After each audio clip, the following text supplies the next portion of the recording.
back like Pedro Martinez. 23-4, an earned run average of 2.07, 313 strikeouts and only 213 in the third innings.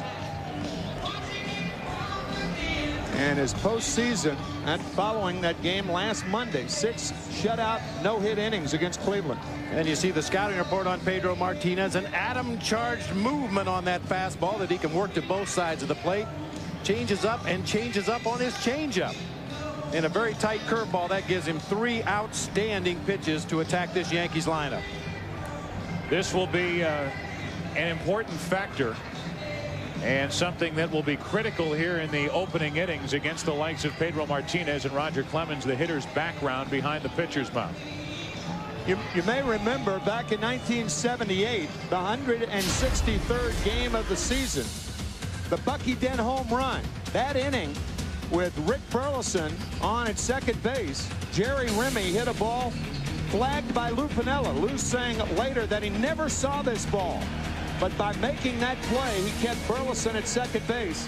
And Carl Yastrzemski was to make the last out, popping up in foul territory to Greg Nettles, and the Yankees won it. And with the shades already on, it's Trot Nixon out there for the Red Sox. You can think back to 1968 in Game 1 of the World Series between the Cardinals and the Tigers. Bob Gibson, Denny McClain, or Johnny Sain and Bob Feller. Braves in Cleveland, Game 1 of the 1948 World Series. This matchup is along those same lines. Pedro Martinez and Roger Clemens. The Red Sox and the Yankees, Game 3. Yankees up 2-0, and away we go on a Saturday afternoon. Ball 1 from Martinez, and the broadcast also available in Spanish by utilizing the SAP button on your television. It'll be Knobloch, Jeter, and O'Neill here in the first inning for the Yankees. 1 ball, 1 strike. And as you might expect in our conversation with both managers today, as you get a look at that tough sun out in right field, both managers saying that they would more than likely play for a run early in this ball game. You don't figure to score a lot off of either starter. Up and in. That's typical from Martinez. Get Knobloch off the plate. 2 balls and a strike. Not only play for a run early, but perhaps bring the infield in with a runner on at third and less than 2 outs in the first or second inning. Knobloch with a count in his favor takes ball 3, 3-1. Knobloch only 4 out of 19 in this postseason. 1 RBI. Jeter, who we highlighted during the lineup portion of a broadcast on deck. The 3-1. Full count. That 1 RBI, a big one in Game 2. A couple of days ago, driving in Ricky Leday to tie it, and then Knobloch driven in by Paul O'Neill to win it.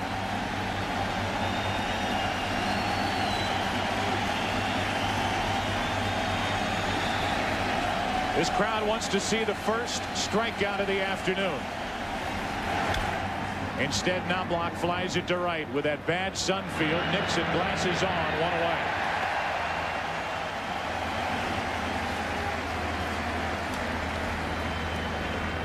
So the leadoff man is gone for the Yankees, and Derek Jeter will stand in. You can see by the shadow behind Trot Nixon, he's playing this ball off to the side so he doesn't have to look back into that glaring sun. Gets himself in a good position, gets the sun over his left shoulder, and makes the catch. And now Derek Jeter, who is 8 out of 18 in the postseason, 3 of 7 in this LCS. Coming off a year in which he led the major leagues with his 219 hits. Ball 1.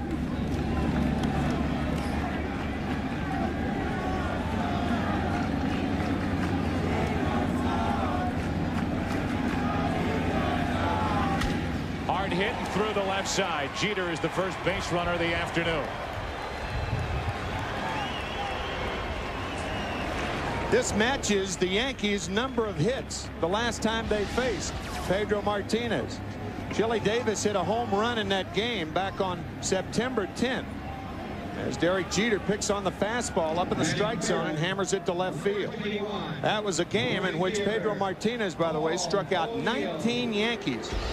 Most Yankees ever struck out by an opposing pitcher. And you said that night on the telecast, and you asked Joe Torre about it before the game. That was as dominating an effort as you've seen by any pitcher, and that includes perfect games, and that includes no-hitters. That's the night Pedro Martinez had at Yankee Stadium. It also includes Bob Gibson's 17 strikeouts in Game 1 of the 1968 season. 1 on, 1 out. Paul O'Neill took a strike from Martinez. I said season, I meant World Series when he struck out 17.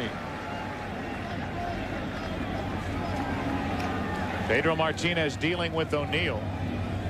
Got what was the game-winning RBI in the 7th inning of Game 2 on that flare hit against Real Cormier.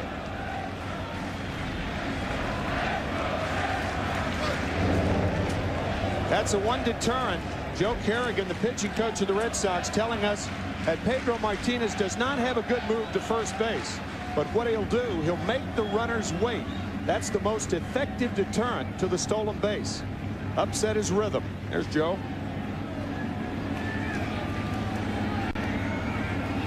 No balls, 1 strike, and O'Neill out in front, strike 2. Yeah, there's only a handful of runners in Major League Baseball that can start from a standing start and still steal second base if that pitcher unloads the ball quickly. Most guys like to get a little momentum. We've seen Ricky Henderson throughout the postseason for the Mets get that walking lead and just go right into his crossover step. Pedro Martinez very adept at just holding that ball, freezing the runner, and then delivering to home plate. No balls, 2 strikes. After a long delay, a check on Jeter at first. Jeter no steals in the postseason, 19 during the regular season. No pickoffs for Martinez. Base stealers caught 10 times with Pedro on the mound this year.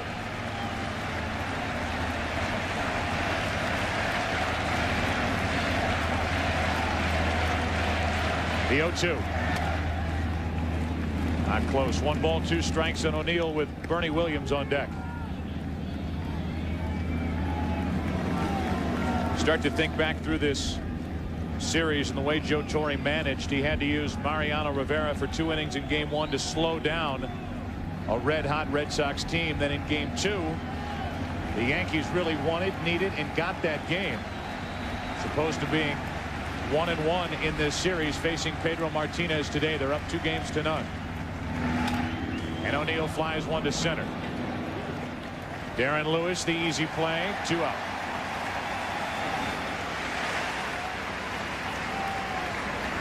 A writer asking Joe Torre about Pedro Martinez before the League Championship Series started. And Joe said the best way to face Pedro Martinez will be to be 2-0 when we face him. And that's what the Yankees are. 2 wins, no losses. Bernie Williams now with 1 on, 2 out. Usually at the end of the top of the 1st inning, any television game you've watched in the last 20+ years, you see a commercial break. We are going to stay here after the Yankees make their final out in the top of the 1st, whenever that may be, and listen to the live reception for Roger Clemens as he stomps to the mound.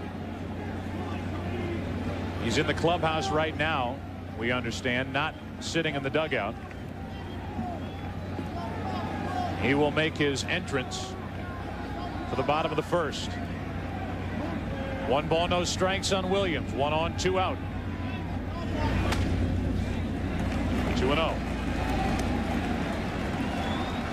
We haven't really seen that blistering fastball from Pedro Martinez yet. Well, in his 6-inning relief outing in the clinching Game 5 of the division series, he didn't really break out that good fastball unless he really felt he needed it. Most of his fastballs were in the high 80s, around 90 miles an hour, until he got to 2 strikes and wanted the punch out. Then he was able to jack it up to 95.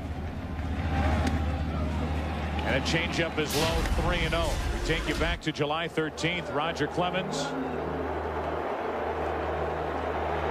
booed here at the All-Star game, and then his start here as a Yankee. First time back as a Yankee on the mound, July 31st. Written by the fans. He got a no decision in that start. 3 balls, no strikes on Bernie Williams. 3-1. Looked like Bernie was going to offer at that fastball had it been an inside fastball.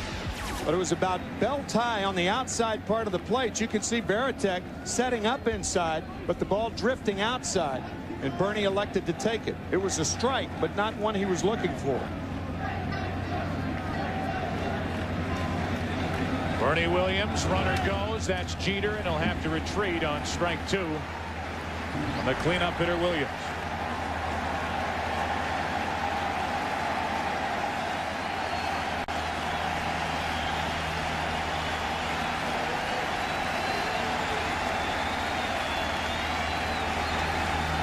He's thrown 2 changeups so far. The one thing about Pedro Martinez, he can get any of 3 pitches over. Changeup, breaking ball, and of course the fastball. This is something other than the fastball. Runner will go. Williams strikes out.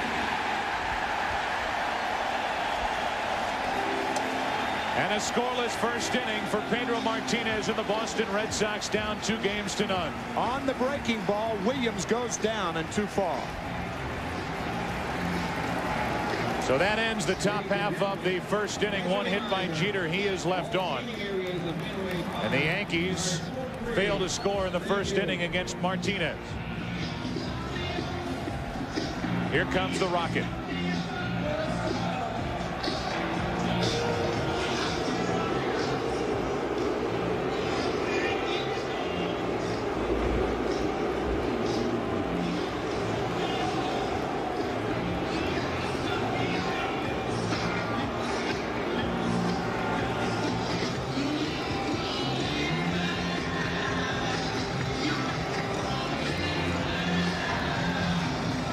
Home plate umpire Rick Reed is out there talking to Roger Clemens. Roger Clemens will begin his warm-up tosses. Probably the best pitcher in the history of the Boston Red Sox franchise. Don't forget they had Cy Young, who pitched in a Red Sox uniform. Have another donut, Roger. The winningest pitcher here at Fenway Park as a Red Sox pitcher. Matter of fact, far and away the winningest. Roger has won 96 games as a Red Sox in this ballpark. In second, Louis Tiant won 76 games. Both pitchers who were in Red Sox uniforms and eventually ended up Yankees. We look at the Budweiser starting lineup for the Boston Red Sox. Roger Clemens will face Jose Offerman at second base. Then John Valentin batting second and third. Jason Varitek moves up to the number 3 spot. Then Nomar Garciaparra tried to beat the Yankees single-handedly in game 2. Couldn't pull that off. Troy O'Leary's in left field. Mike Stanley is in there at first base. Daubach slips down to the number 7 spot. Darren Lewis is in center. And Trot Nixon is in right field batting 9th. And by now, perhaps you are familiar with the Red Sox lineup. It's the same. I beg your pardon, the Yankee lineup. It is the same. Ricky Leday in left field, Bernie Williams in center field, Paul O'Neill in right, Scott Brocious at third base, Derek Jeter at short, Chuck Knobloch and Tino Martinez on the right side, and Joe Girardi. This is Girardi's 4th game that he has started in the 6th that the Yankees have played in postseason.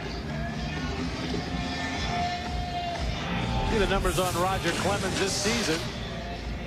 Highest ERA of his career at 4.60 in game 3 of the division series. Went 7 strong innings, gave up only 3 hits, did not allow a run. And as you mentioned, Tim, his career here at Fenway Park, the most victories by a Red Sox pitcher with 96. He's not the same Roger Clemens that pitched here for the Boston Red Sox. He still has 2 fastballs, a 4-seamer that he'll work high in the zone, and a 2-seamer when he wants to get a ground ball. That slider has been a dangerous pitch for him this year. Not always getting it on the outside part of the plate, and he also has that split finger fastball that he will use more often against the left-handed hitters, the slider more often against right-handed hitters. Jose Offerman will lead off against this 37-year-old right-hander from Texas. Offerman, who is 5 out of 10 in this LCS and overall 429 in the postseason.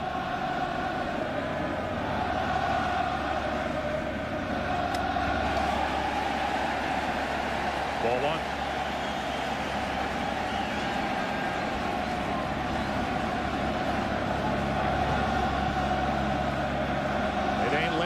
Roger. That's the chant here at Fenway, and Offerman gets into one and right. Back as O'Neill doesn't see it. It's off the base of the wall. Offerman will dig for third. He'll make it without a play and a leadoff triple.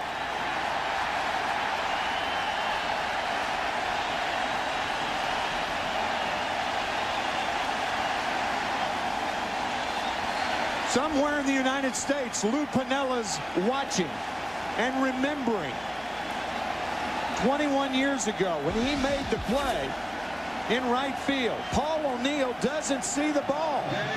It hits the base of the wall. He has no idea where it is. And by the time he recovers, Offerman has a triple.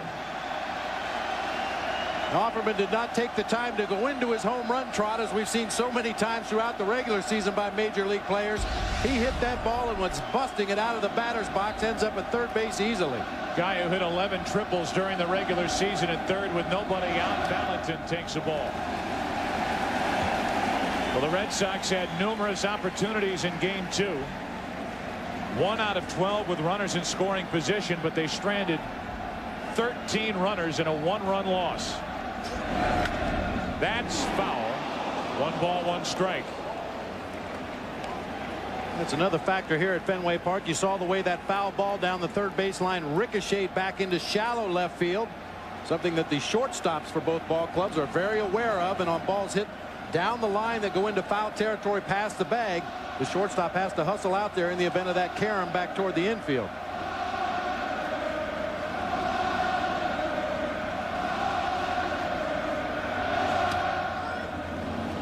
Strike 2 on Valentin.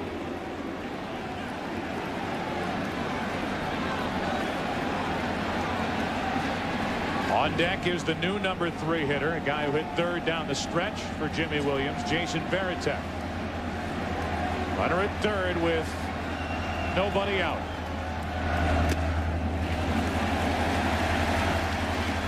Two balls, 2 strikes.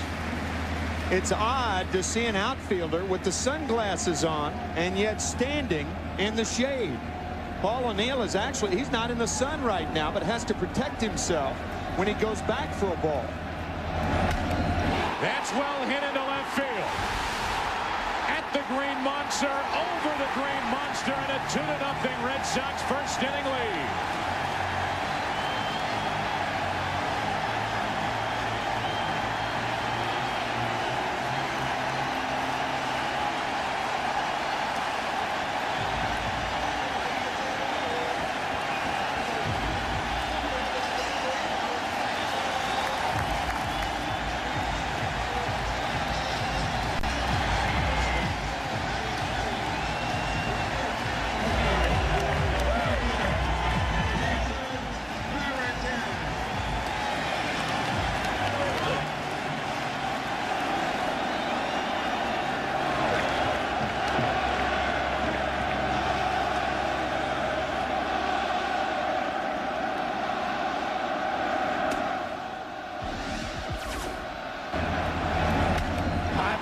From Roger Clemens, just didn't get it up high enough.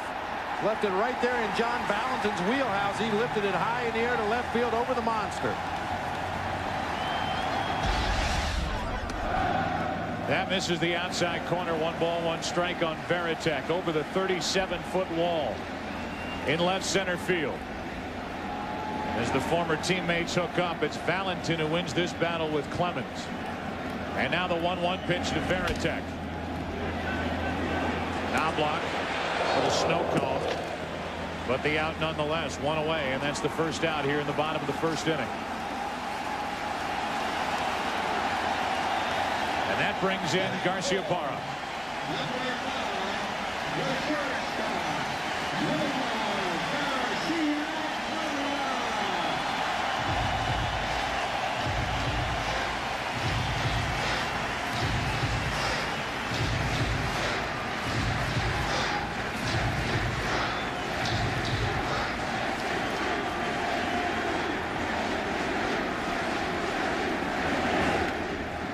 Ball 1 to Garciaparra. Pedro Martinez with a 2-run first inning lead.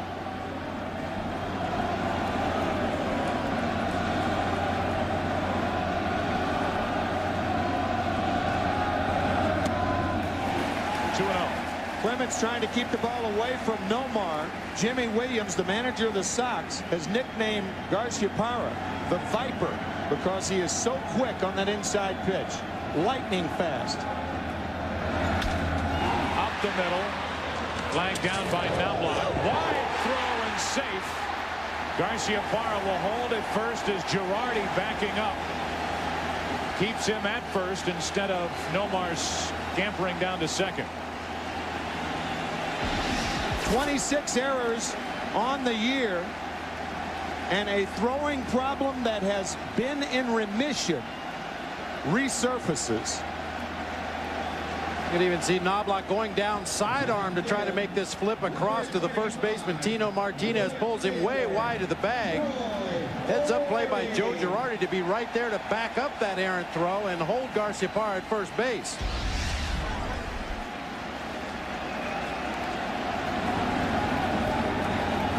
So an error on Knobloch and a check on Garciaparra. Second error in the postseason for Knobloch. You mentioned the 26 errors, most by a Yankee second baseman since 29 errors were committed by Snuffy Sternweiss in 1945.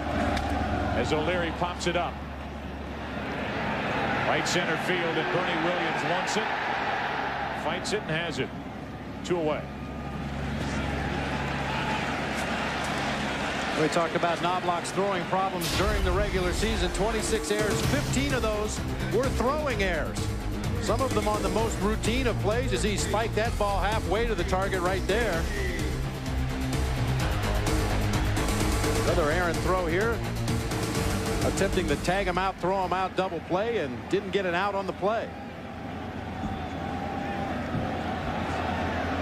So he led the American League with those 26 errors. He commits one here in the first inning, and it's now Mike Stanley.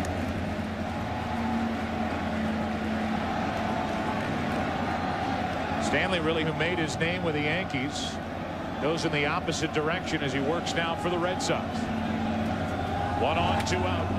1 ball, 1 strike. Chuck Knobloch has been seeing a sports psychologist to try to help him with that problem. The first half of the year, he just ignored it. He approached it like, what problem? I don't have a problem. And then finally, about midway through the season, he admitted it. And at least from a thinking standpoint, from a mental standpoint, he was able to get it out. But he still has that problem, as you just saw. 1 ball, 1 strike on Stanley.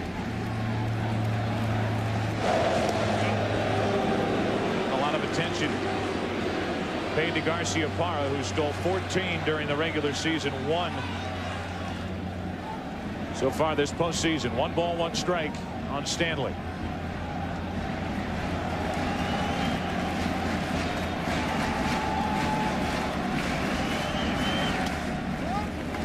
Missing inside, 2-1.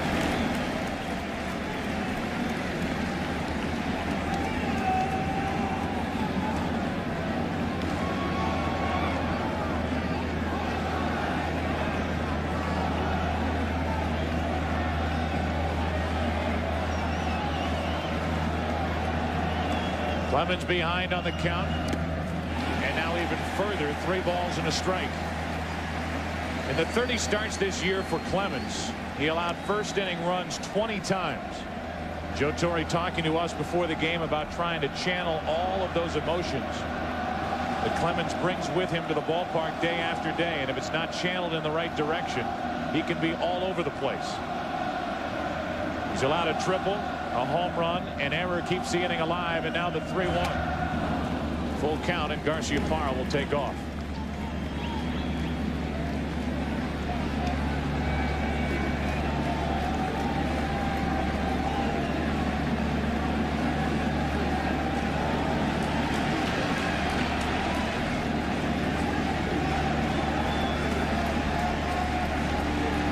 Garciaparra goes on ball 4. And along those lines, what we just talked about with Joe Torre, trying to channel his emotions and his energies. We talked to Roger Clemens about trying maybe too hard. I've been known to try too hard at times. I mean, you know, he can fault me for that. And yeah, I want to do as well as I can, again, not only for my teammates but for the fans. And you know, the whole 9 yards. So, you know, if that's my fault, then it is. Sometimes I get too raced up. You had to do that a little bit in Toronto because you had to really get your motions into it a little bit. You don't have to do that too much in New York. You know, your blood's flowing pretty good every time you get out there. I would imagine the capillaries are busted now with the blood flowing through here at Fenway Park with 2 on 2 out. And he misses with a ball to Daubach, who is only 1 out of 10 in this LCS. 2 runs already home. Pedro Martinez and the Red Sox looking for more. 1-1.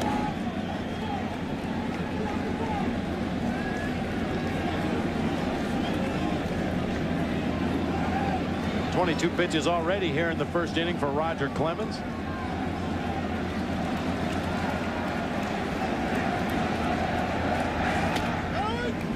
That caught the inside corner. 1 ball, 2 strikes. You can understand a lot of Roger Clemens' problems in trying to throw the ball too hard, much like a hitter tries to hit a ball too hard. The front side flies out of there for a hitter, and instead of speeding the bat up, you slow it down. The same thing for a pitcher. You open that front side, and instead of speeding up the arm, it actually slows down. You don't have the pop on the fastball. Daubach stays up there. Hitting and throwing, much the same in that regard. Classic power pitcher's form out there on the mound. Generates a lot of his power from the waist down, those big, thick legs. 2 power pitchers in today's game. Martinez listed at 5'11", 170. Clemens more with a body type of a typical power pitcher, 6'4", 230. 2 on, 2 out. And a 2-2 count on Daubach. Clemens is missing in the wrong area. If you're wild low, it's not nearly as bad as being wild high. And he's been wild high. That pitch that Valentin hit out of the ballpark probably was not a strike, about a letter high.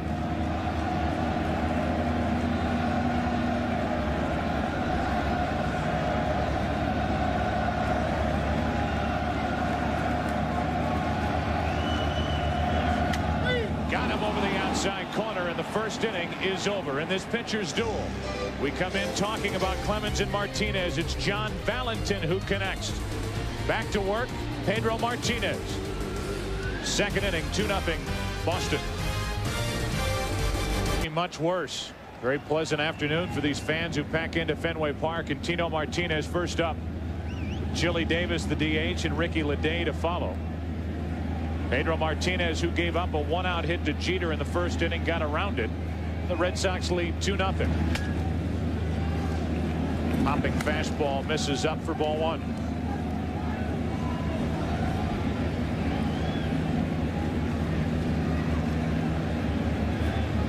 Tino Martinez with that solo home run in game 2, way out in front of a changeup. 1 ball, 1 strike. I wonder what the humidity is today. Anybody know the humidity? Oh, it's 65%.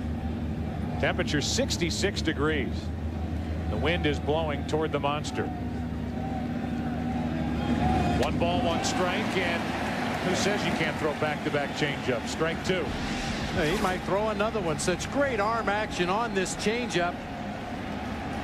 Everything that a hitter sees tells him to swing at a fastball, and it just seems like that pitch will never get to the plate.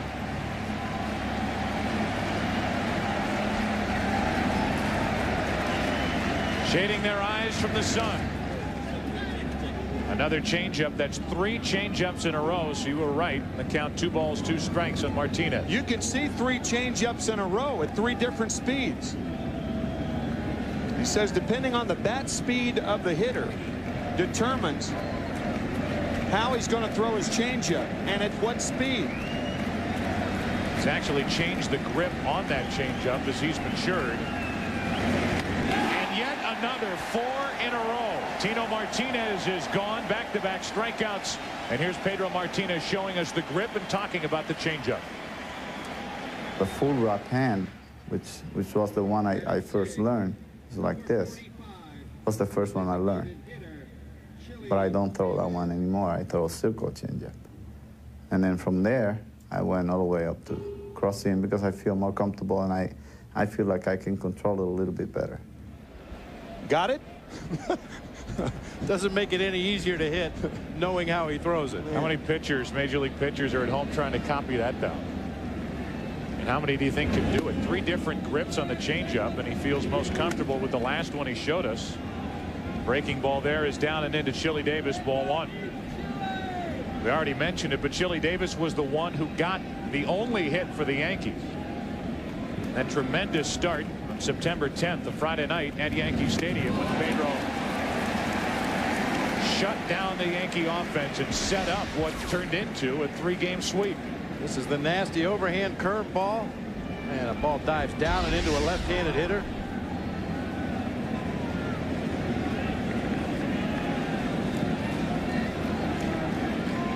One ball, 1 strike, 1 out, nobody on.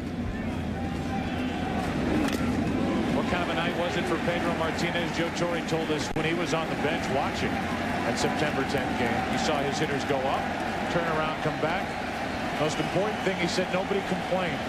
Not about the umpire. Not about anything.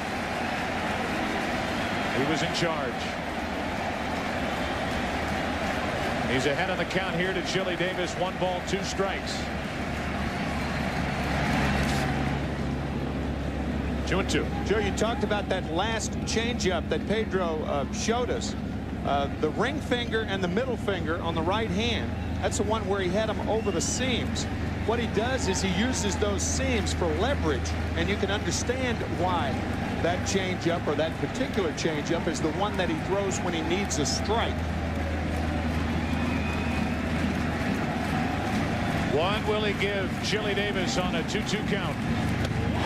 Goodbye. 3rd strikeout in a row for Pedro Martinez. 2 up, 2 down in the 2nd.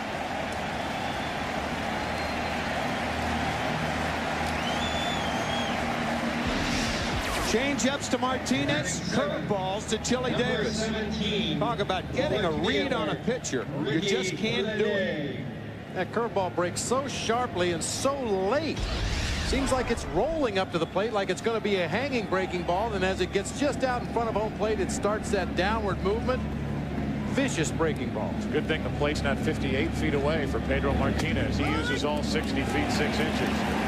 A strike to Ricky Leday.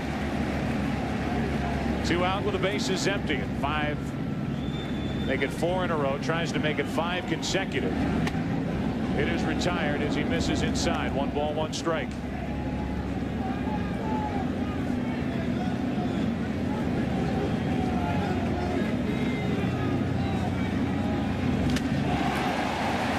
Change up 1 and 2. Could it be 4 consecutive strikeouts?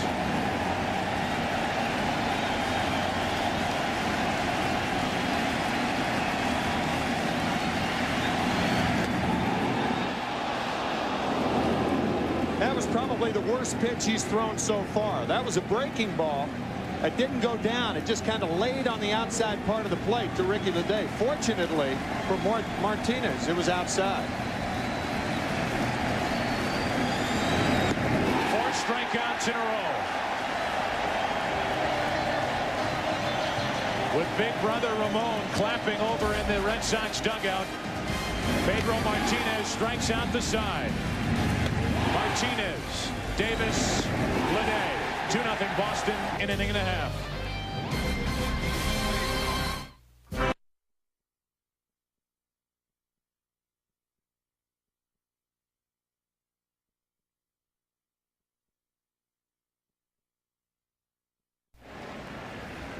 Roger Clemens back to the hill.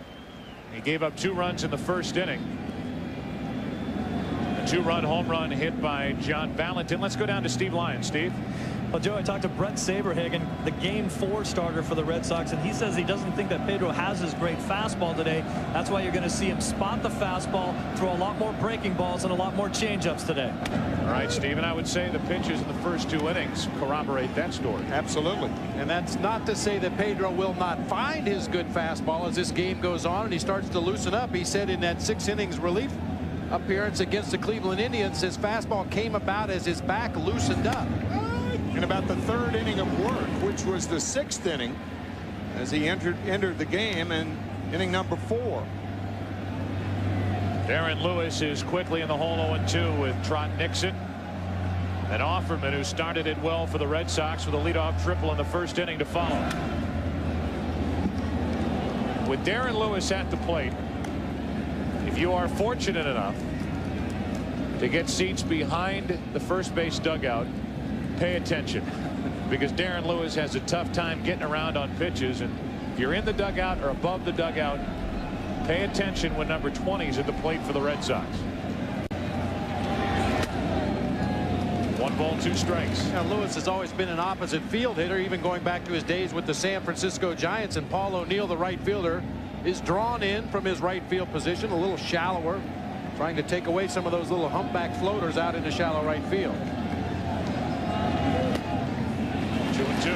That's the reason that the Yankee pitchers do not throw Darren Lewis any off-speed pitches, because you really go against the defense. That's the area that Bob was talking about, at shallow right center.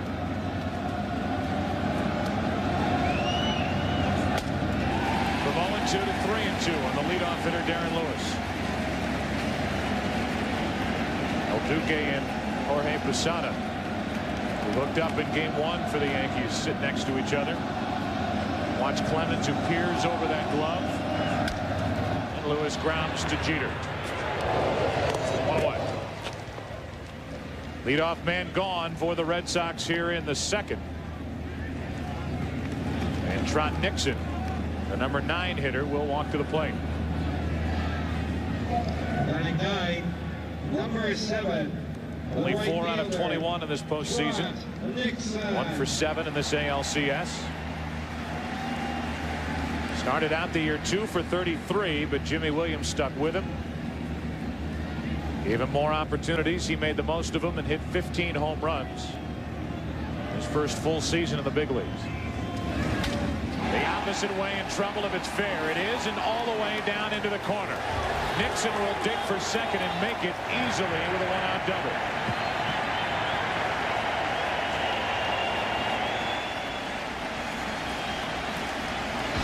Sometimes a hitter will go up and he won't necessarily look for a particular pitch, but look in a location. And Trot Nixon can hit a ball down the left field line with that much authority unless he's looking away on the first pitch. You can see right there, that action right there. See where his head is? Head right down on the ball. You can't hit a ball like that down the left field line unless you're looking away. So a runner in scoring position for the Red Sox with Offerman, who takes strike 1. Sometimes a batter will hit the ball to the opposite field, but actually be looking to his pull field, anticipating that he's going to get out in front and pull the pitch, and then because of the break or the speed of the pitch, he ends up hitting the ball to the opposite field and looking to his pull field. It's a head fake. Look to left, hit to right. Look to right, hit to left. That's one of those razzes from the bench a guy will tell a hitter. Hit it where you're looking. Offerman has looked at 2, and he's in the hole 0-2 with a runner at second. Nixon 1 out.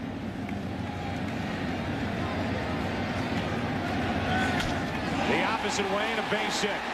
Nixon will have to hold at third. It's first and third, 1 out. Offerman now 2 for 2 in this game, and 7 out of 12 in this ALCS. Who said they overpaid for Jose Offerman? Now this is more a situation with 2 strikes, just fighting the ball off, a high fastball. Offerman pulls his hands in close to his body, just punches that ball through the hole on the left side. And another RBI chance for John Valentin. Valentin homered his first at bat in game 4 of the division series. He also homered in his first at bat, went on to hit another home run amongst his 4 hits and 7 RBIs in that ball game. That was last Saturday. Seems like the Red Sox like Saturday games when they're down 2-0. That started their run against the Indians. They'd like to start one against the Yankees as Valentin takes a ball. We take you back to the first inning after a triple by Offerman. Then into the netting above the green monster in left center.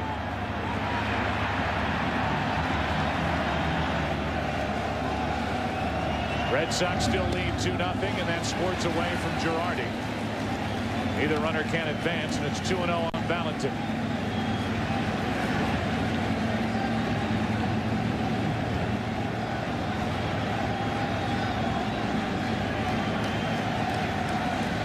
As you can see, the sun, for the most part, has done its damage. Perhaps on that ball hit by Offerman the first time up. Unless the ball is hit to deep right center field, I don't think the outfielders will be affected.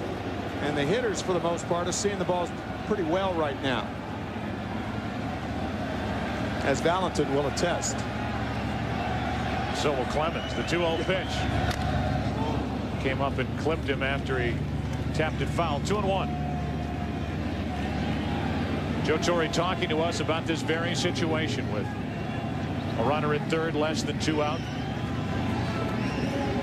Clemens, throughout his career, has had that uncanny ability to stop the opposition from scoring, at least in a situation like this. You might get the 2-out hit against him. He bears down with the runner at third and less than 2 away.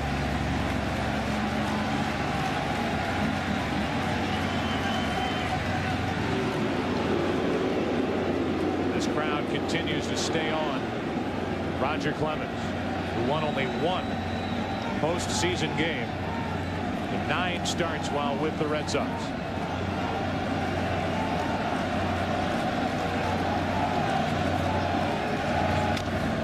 To the shortstop. Jeter's only played at first. It's 3-0 Boston. And to score is Nixon. And Valentin has driven home all 3.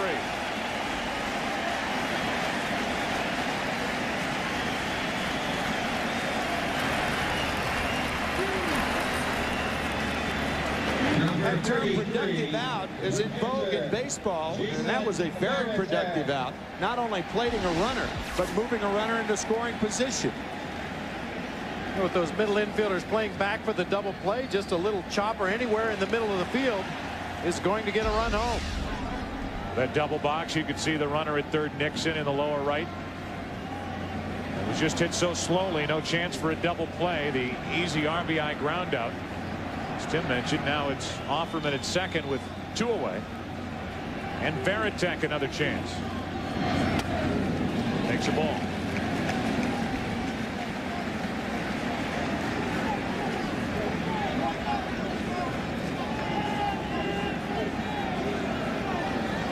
Clemens allowed 2 runs in the first, got around an error. Couldn't get around a double and a single here in the second. 2-0 on Varitek. Joe Torre was not worried one bit about Roger Clemens coming into this game, despite that regular season ERA of 4.6. By his standards, Clemens' standards, a rather pedestrian 14-10.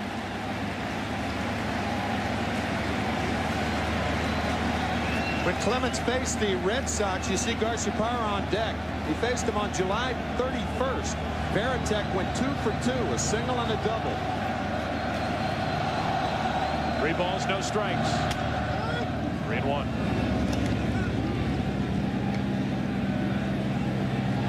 Clemens is a lot more predictable than Pedro Martinez at this stage of his career. When he falls behind in the count, he's going to throw fastballs 80% of the time.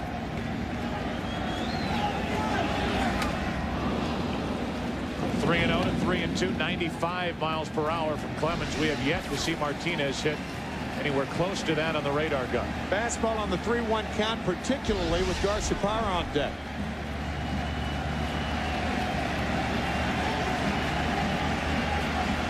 Will he get on 3-2 what he got on 3-1?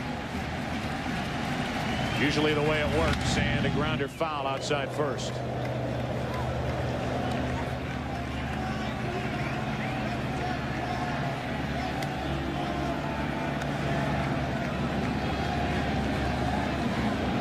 Red Sox doing already in this game 3 what they couldn't accomplish in game 2.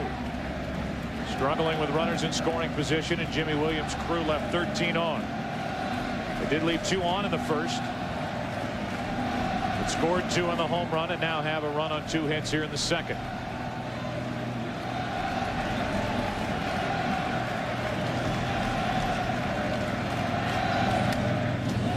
dangerous pitch. Still 3-2 on Varitek. Dangerous because of the repetition. 4 straight fastballs.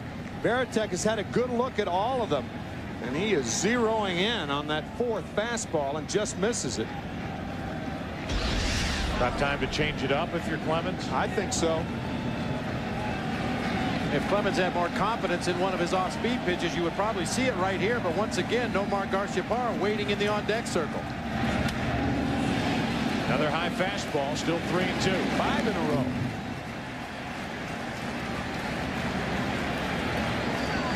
Number 50 coming, another 3-2 delivery from Clemens.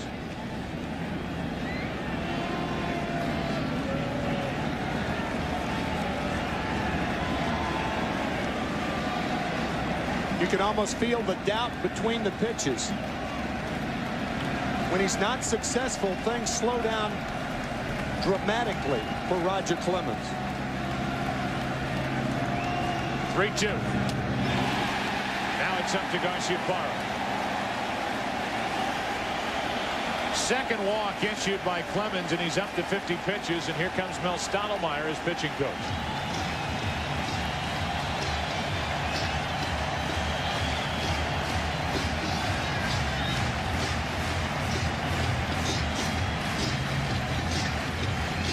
One thing Joe Torre and Mel Stottlemyre will tell you is that Roger Clemens, the 5-time Cy Young Award winner, hasn't acted like a 5-time Cy Young Award winner in that, taking away what he does on the mound. His attitude has been very good with the Yankees from the start. Whatever you need. You don't want me to pitch game 1 of the division series, just tell me when you want me to pitch. You want me to come out of a game? You don't like the way I'm throwing, I'll come out, or let me stay in and try to work on some things. But he has been a pleasure for Stottlemyre and Torre to work with this season, although it has been a down year on the mound for Rocket.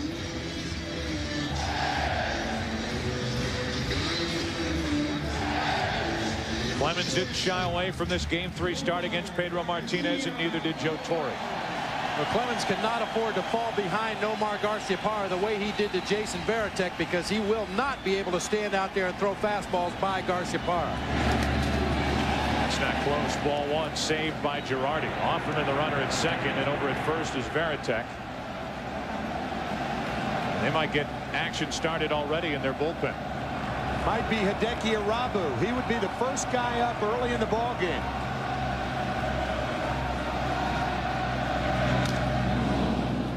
One ball, 1 strike. And there's Arabu. Has not appeared this entire postseason, nor has he in any of his time with the Yankees. Left off the roster before, and he's been on for both rounds in 1999, but unused. The 1-1 into the left field corner. That ball is down.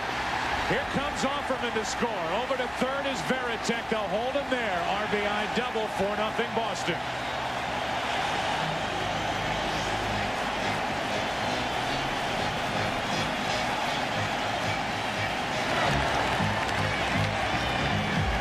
Garciaparra continues to do it for the Red Sox. We mentioned he tried to throw Boston on his back in game 2 and nearly accomplished beating the Yankees by himself. We go back to game 1 and the defensive plays that he made, the 2 leaping catches to rob the Yankees of at least 3 runs. And then in game 2 against David Cone, a slider that didn't slide but instead flew into the seats and left. A 2-run shot which gave the Red Sox a 2-1 lead.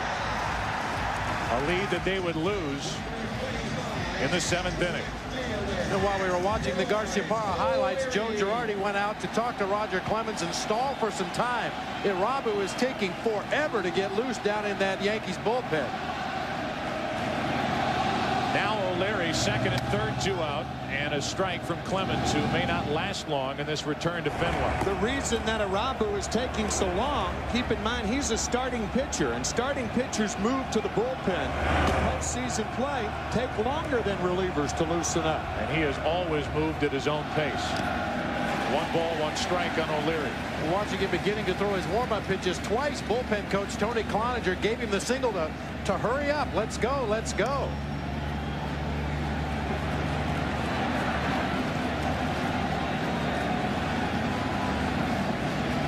Clemens now facing O'Leary. Second and third, 2 out.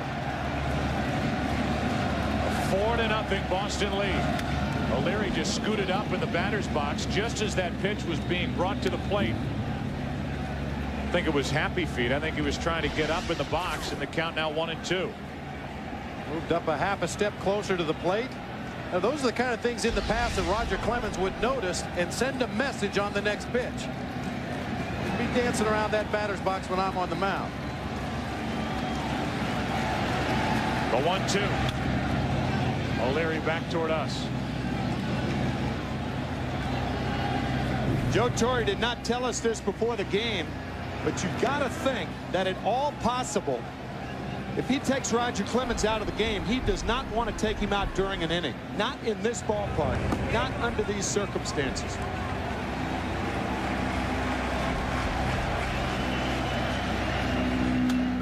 O'Leary's caught looking, and the inning is over. The Red Sox get 2 in the first. The Red Sox get 2 in the second against their former ace Roger Clemens. Lead by 4 after 2. Back after this from your local Fox station. Pedro Martinez goes back to the hill. He's retired 5 in a row. The 27-year-old Dominican right-hander who takes on the 37-year-old Texan here this afternoon has a 4-0 lead. Tail of the tape for this heavyweight match of sorts. Clemens actually turned 37 earlier this season. You see the difference in the size, both in height and weight, build, however you want to look at it. It's amazing that Pedro Martinez can generate the kind of velocity he can with that size body.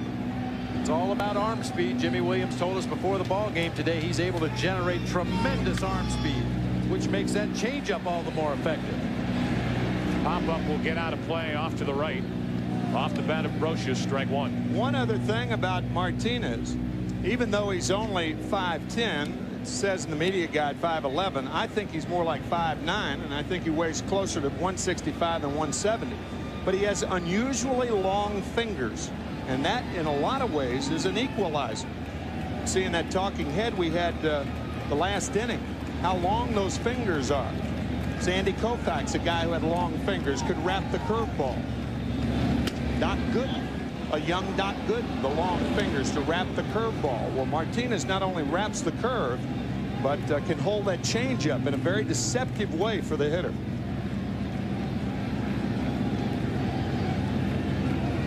One ball, one strike. And now 2-1.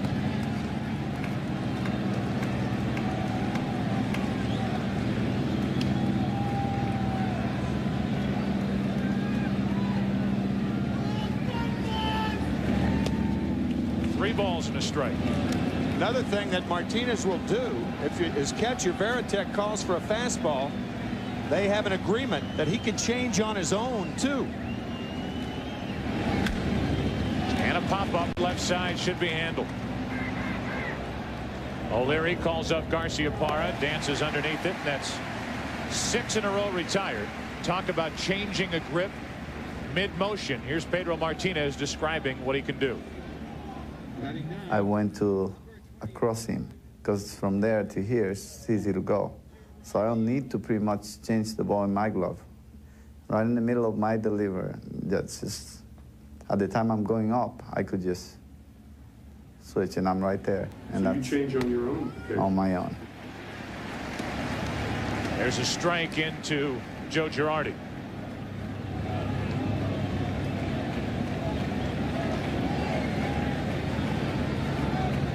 Girardi 2 out of 3 at the plate in game 2. 1 ball, 1 strike.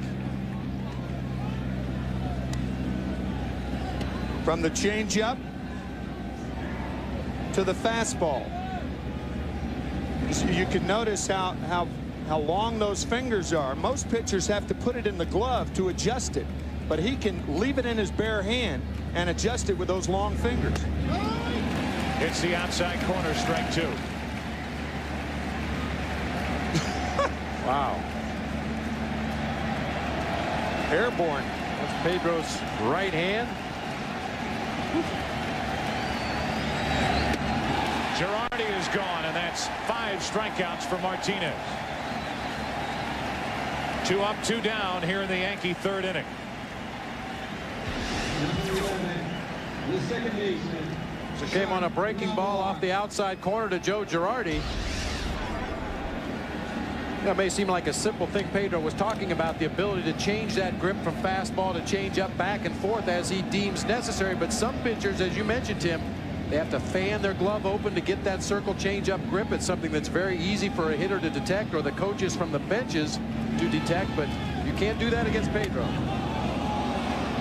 That misses for ball 1 to Knobloch. I think it's very important to go back to what Steve Lyons told us, is Martinez is obviously having fun out there on the mound, which he does every time he takes the ball.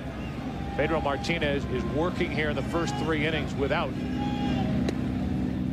that overpowering fastball as he misses. 2 balls, no strikes on Knobloch. How proud little brother was of the way 31-year-old Ramon Martinez, his big brother, pitched in game 2. Trying to get through 7, through 120 pitches at number 120. It was a game-tying hit by the man at the plate, Chuck Knobloch. 2 balls and a strike now on the Yankees second baseman.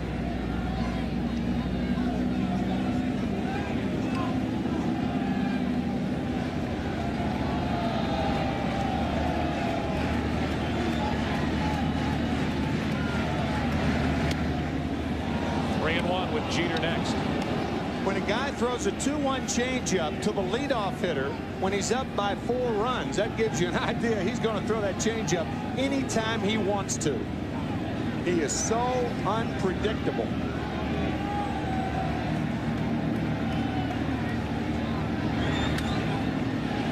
Jammed him with an 88-mile-per-hour fastball on 3-1. I think that's a byproduct of all the changeups that he's thrown in the early going of this game, right? Suddenly that 88-mile-an-hour heater looks like about a 98-mile-an-hour fastball because you're so used to seeing the breaking ball and the changeup.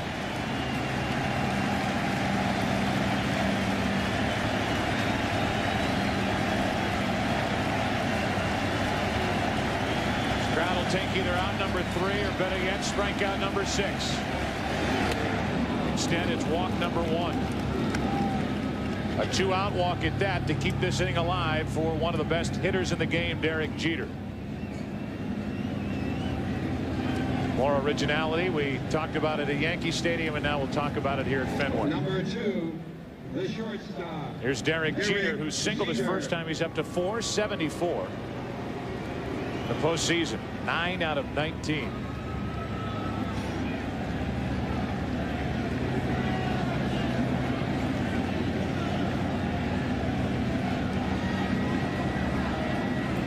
Nothing Boston, third inning, game 3. Yankees up 2 games to none. Strike 1 on Jeter. Now, Jeter's the one guy in the Yankees lineup that figures to be less susceptible to Pedro Martinez off-speed pitches. He stays inside the ball so well, stays back so well, and he's willing to hit the ball to the opposite field. Those kind of hitters don't get fooled as often on the straight changeup.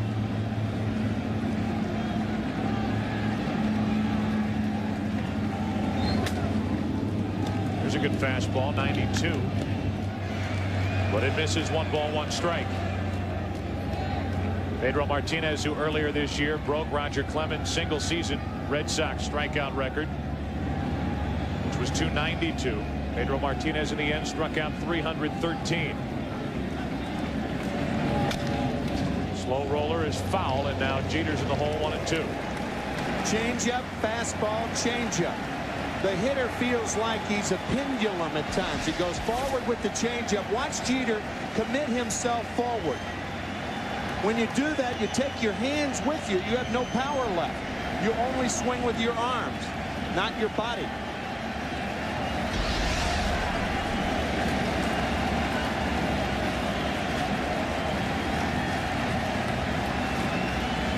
Jeter set up at a ball and 2 strikes.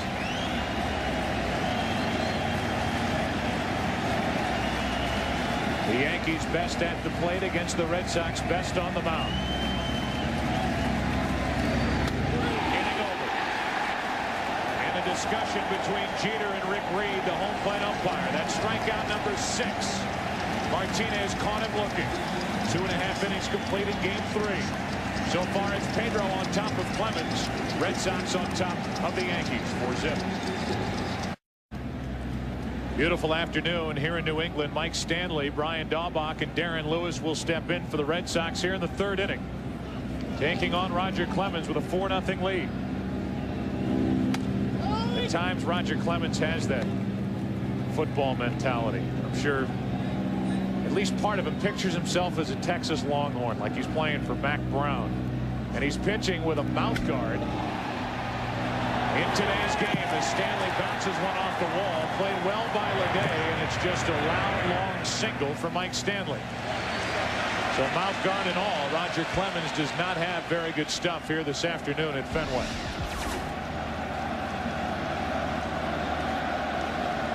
Inside part of the plate. All the football mentality. That ball was hit hard.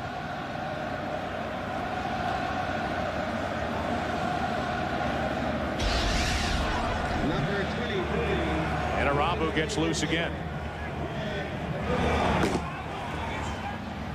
Would you have any concerns if you're Joe Torre with Ricky Leday out in left field? Joe Torre telling Tino Martinez to play behind Mike Stanley. Ricky Leday has a very difficult time playing left field at Yankee Stadium, and we were discussing it before the game. One would surmise that it would be difficult here with the Green Monster. Daubach shoots it foul. Certainly not the conventional left field. The guy who really played that wall better than anybody who's ever played in this ballpark, Carl Yastrzemski. Nobody could play it better. But it does take some getting used to.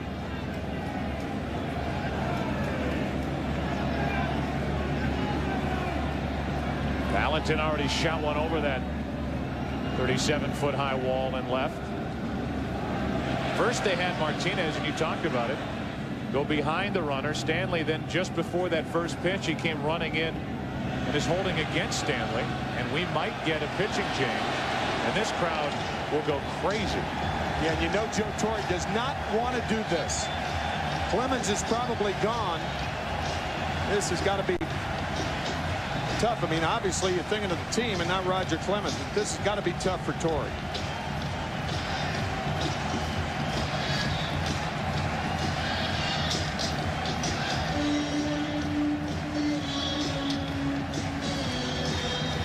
That's it.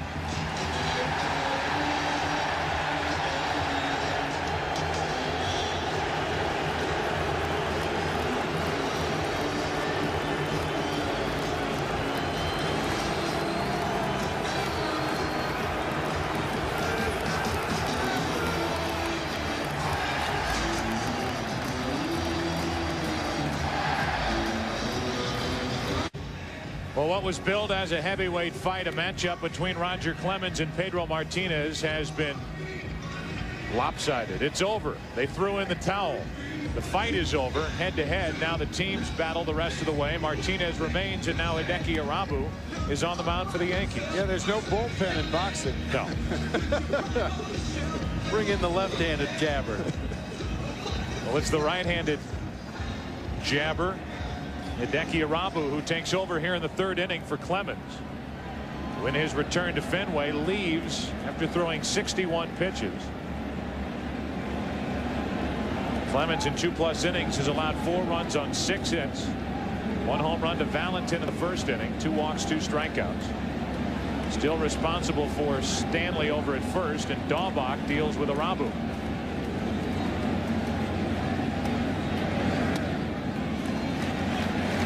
Takes a ball, 1 ball, 1 strike. You have to wonder if, outside of ineffectiveness, injury is more at the root of Roger Clemens exiting here in the 3rd inning than anything else. I think that's a good point, Joe, and a possibility. We're not saying that that is true, but I think it's a possibility. Roger Clemens, back in late April, had a sore groin. Bob, you were talking about the big frame and the big legs and everything before. He is often subject to leg pulls, hamstring pulls, and groin pulls. There are some of the Yankees that think that groin never healed. And just his body language going into the dugout, and obviously not making excuses for him, but body language, it looked like he was favoring the left side. We don't know that for sure, but it's a possibility. At any rate, he's gone, and Arabu has run the count to 3-1 on Daubach with a runner at first and nobody out. And now a full count.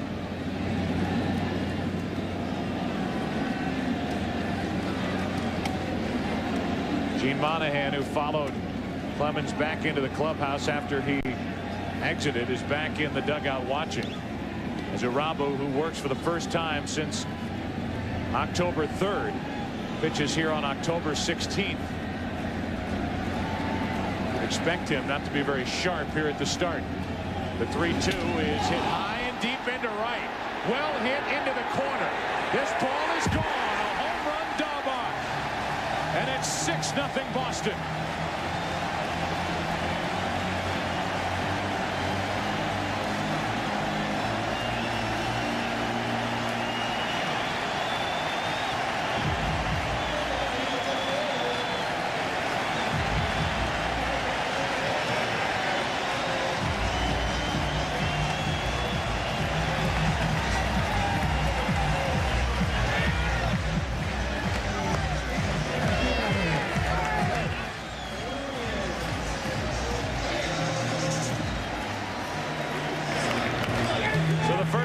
Face for Arabu. Daubach clubs his second home run of the postseason.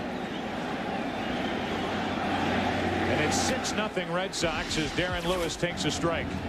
And Daubach, a good fastball hitter, and Arabu put that right in his happy zone, that down and in area to a left-handed hitter.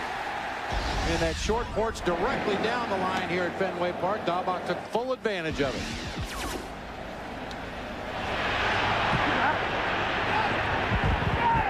Police and the reserves watching that ball sail out of here. The 1-1 pitch off the plate to Jeter. It's a terrible hop. Good play. 1 out. And Lewis is 0 for 2. And now 0 for 8 in this ALCS. That had to feel good for Daubach, who from the 1st of September on had been 14 of 79, including the postseason before that home run. And here's Trot Nixon, the number 9 hitter, who doubled and scored last inning.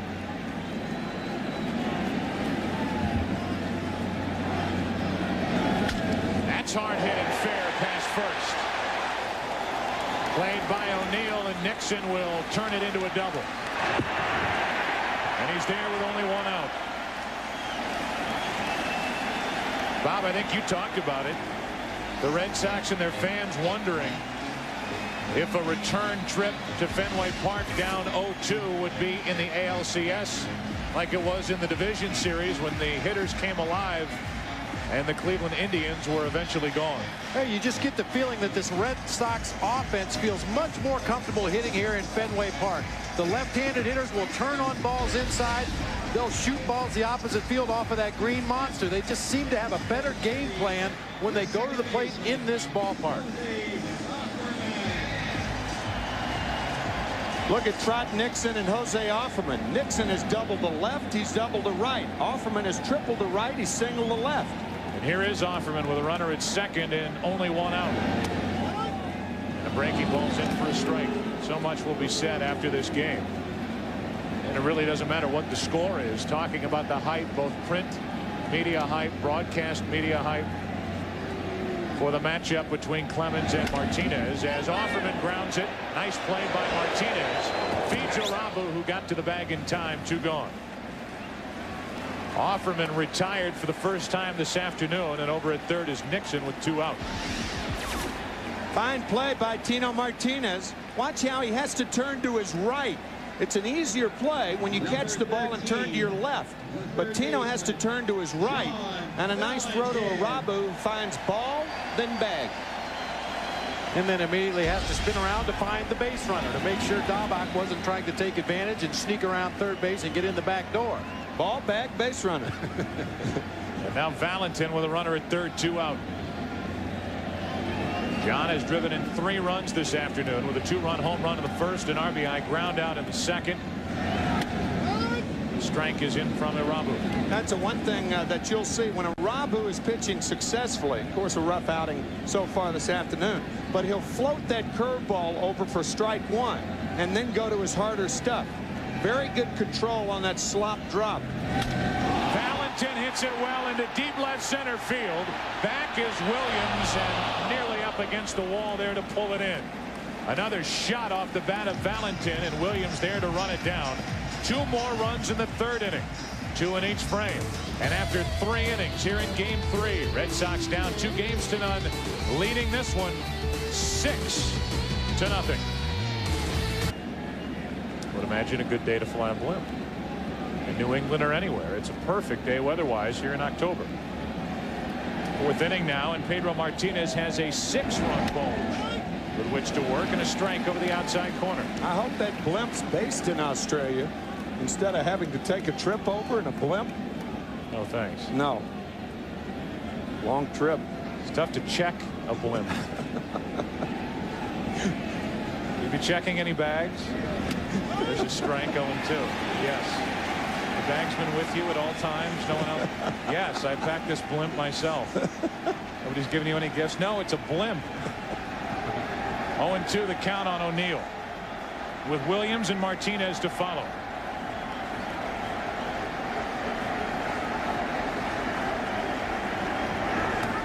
Strikeout number 7. Back to July 13th, and Pedro Martinez with that sensational All-Star game start. Struck out Barry Larkin. Struck out Larry Walker.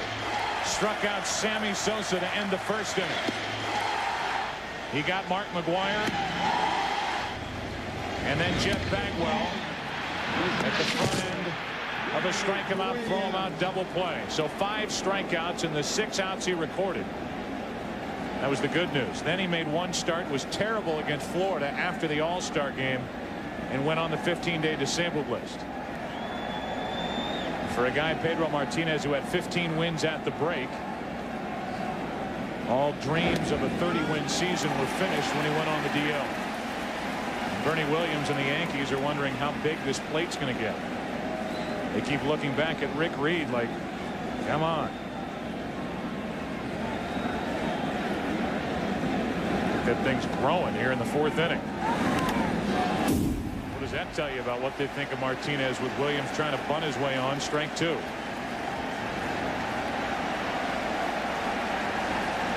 Pinocchio plate.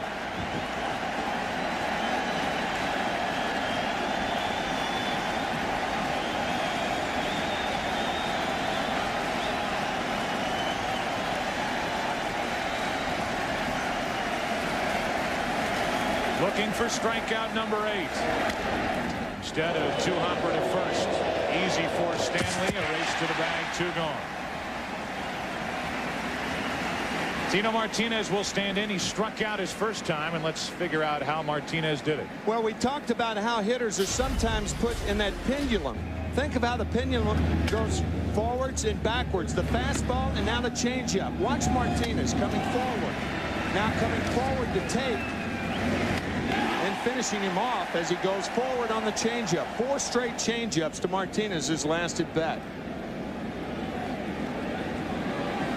And now with 2 out, nobody on, Tino gets another crack at Martinez. Takes a ball. A pitcher will use a change of speeds to get that pendulum effect on a hitter, much like they use location to use the rocking chair. Inside, outside, inside, outside. Anything to disrupt that.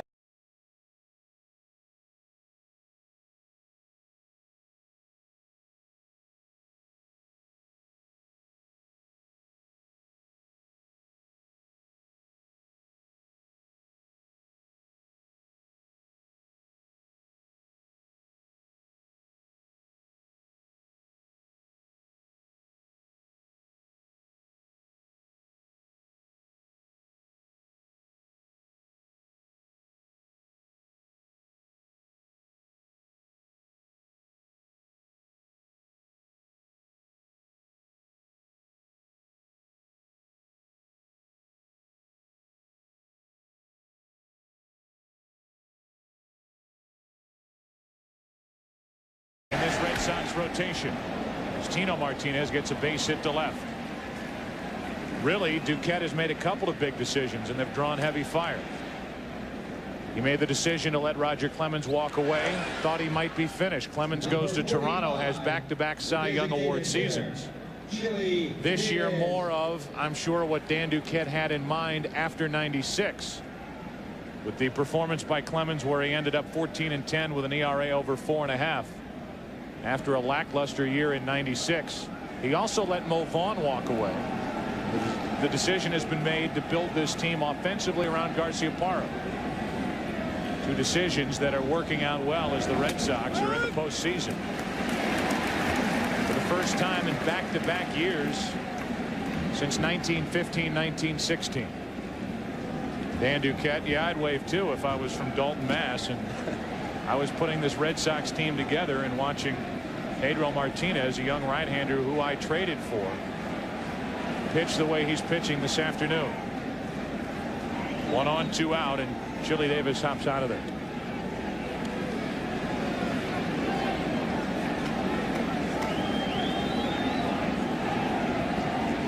Dan Duquette, who, by the way, acquired Pedro Martinez twice in his career. While with Montreal, he got him from the Dodgers for Delano DeShields. For the 1994 season, was there through '97 when he won the Cy Young. And after Duquette came here to the Red Sox, he ended up trading prospects to get Martinez and stick him at the top of this Red Sox rotation. Strike 2 on Chili Davis.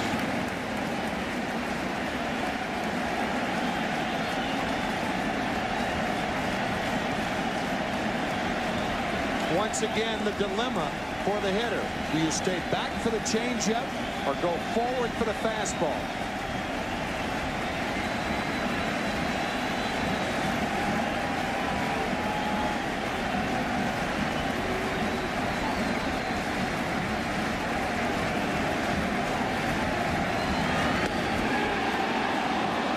Changeup missed outside.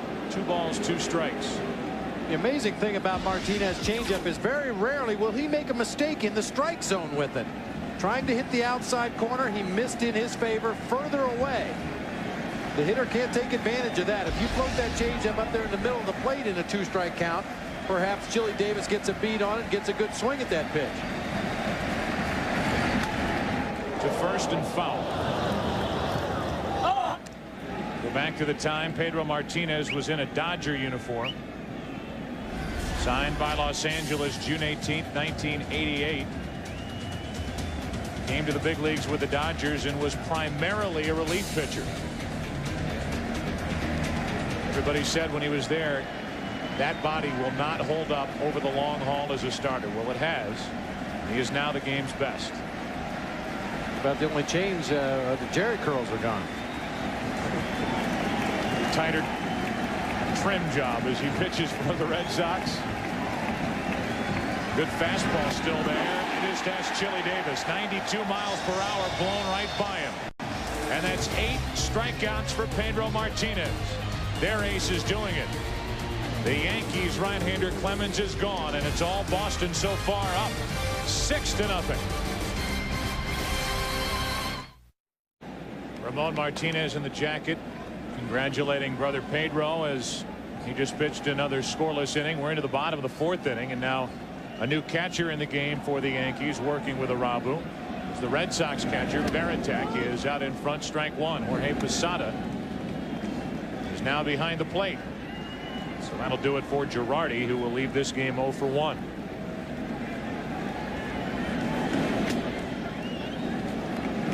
One ball, 1 strike on Veritek, who's grounded out and walked. There was that curveball for a strike on the first pitch. You'll see that a lot with Arabu.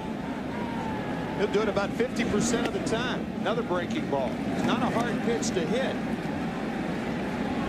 but it does have he does have good control, kind of from the letters to right around the knees.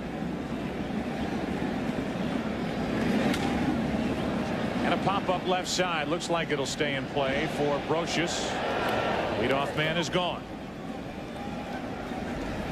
So Veritek not in on the fun yet. He's hitless.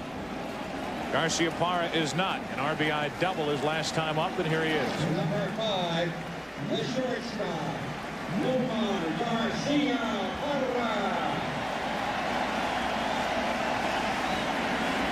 That's one of the satisfying things about being a catcher, however. If you're catching a shutout and you're catching Pedro Martinez, you don't have to hit to enjoy it.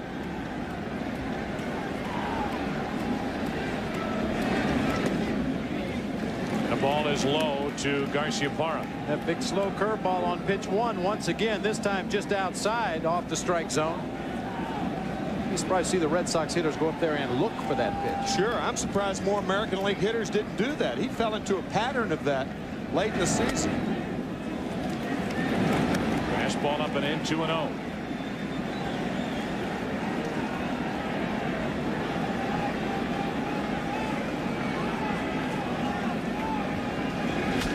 And Garciaparra, another base hit, 2 out of 3. On base for the 3rd time. He's on with 1 out here in the 4th inning. Tomorrow on the Fox NFL Sunday pregame show, Terry Bradshaw heads to Chicago, where the upstart Bears are making some noise in the NFC Central, coming off that big win over the Vikings. Are the Bears back? Find out in the pregame show as the guys bring you the latest from around the NFL right up to kickoff. Coverage begins noon Eastern, 9 a.m. Pacific on Fox, and then we'll bring you Game 4 of this ALCS tomorrow night. 1 on, 1 out, and O'Leary shoots one up the middle into right center. Garciaparra will turn and head to 3rd. And it's 1st and 3rd, only 1 out here in the 4th inning.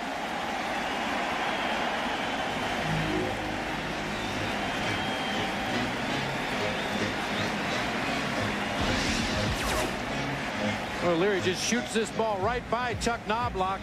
Like a lot of left-handed hitters, a good low ball hitter. Gets it by Knobloch and very nearly into the gap. Only the speed of Bernie Williams getting over there to cut it off prevented O'Leary from going for extra bases. So the Red Sox coming alive here in Game 3. They've scored 2 in each of the first 3 innings. Have 2 on here with 1 out in the 4th, and Mike Stanley at the plate. He's walked and singled. Double play ball to short. Knobloch in the middle. Perfect throw this time, and the inning is over. The first time the Red Sox are held scoreless in a half inning. Into the 5th. Pedro back to the hill. 6-0 Boston. Pedro Martinez from the Dominican Republic has really grown to love pitching for the Red Sox and living here in the Boston area. Still lives with his sister. His sister lives with him, and at any point you could find him with friends and relatives surrounding him. Good family man, and now joined by his brother Ramon Martinez on this Red Sox staff. Ramon throwing so well in Game 2 only to end up with a loss. He's enjoying watching younger brother Pedro work on these Yankees as he misses high. Ball 1 to Leday. 6-0 Boston, 5th inning now, and Leday, Brocious, and Posada will bat for the Yankees. That's down the left field line, falling in a hurry and falling foul. 1 ball, 1 strike. Population of just under 8 million. The Dominican Republic. Santo Domingo is the capital. So many players from Santo Domingo. Religion 95% Roman Catholic. President Reyna was actually in the United States and witnessed Sammy Sosa hit his final home run of the season on the final Sunday of the year in St. Louis against the Cardinals. You saw one of their exports baseball players, to say the least. 1-2 the count on Leday. Is he the 9th strikeout victim? Live to see another pitch as he was out in front of that delivery. You could say good left-handed hitters that the Yankees have, reaching, staying back, swinging errantly at high fastballs. These are good major league hitters.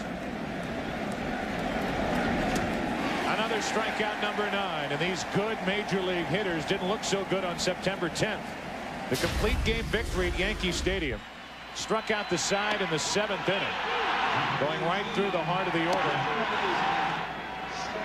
And eventually gets the congratulations after the final out. A one-hitter and a 3-1 victory, and the only hit was a home run by Chili Davis. We've already talked, that is one of the most dominating performances any pitcher has thrown out there in the last 20 years. And the box score from that game, the one hit for Chili Davis. You see the strikeouts piling up to a total of 17. Brocious, 1 ball, 1 strike. Well, Pedro struck out the side a total of 18 times in 213 innings plus this season, including the second inning of this ball game today. Line drive caught by Garciaparra. We already showed you the 2 catches he made in game 1. He almost went up too high. That ball knuckled on him, and he had to reach down in a way to catch this ball. Almost hurtled over it.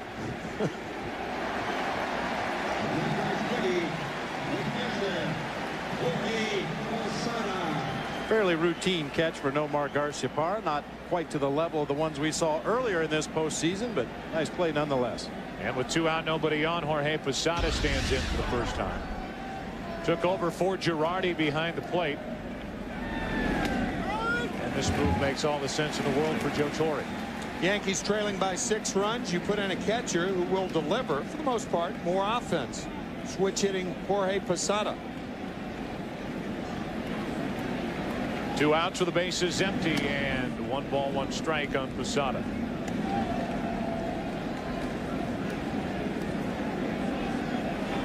Posada, 28 years old, hit 17 home runs last year.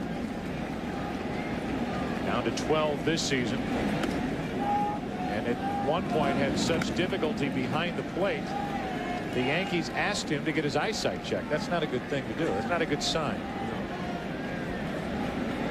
Strikeouts piling up. Broken bat, left side. Valentin showing range in an arm, and another 1-2-3 inning for Pedro Martinez with help from John Valentin. Pedro appreciates it. Caps gloves with Valentin and Garciaparra. Still 6-0 Boston. Red Sox will step in. Dahlbach, who homered against Uramu last inning, make it in the 3rd inning. First batter faced by Hideki Irabu will lead it off, and here's what that home run looked like. Golfed a down and in fastball down that right field line.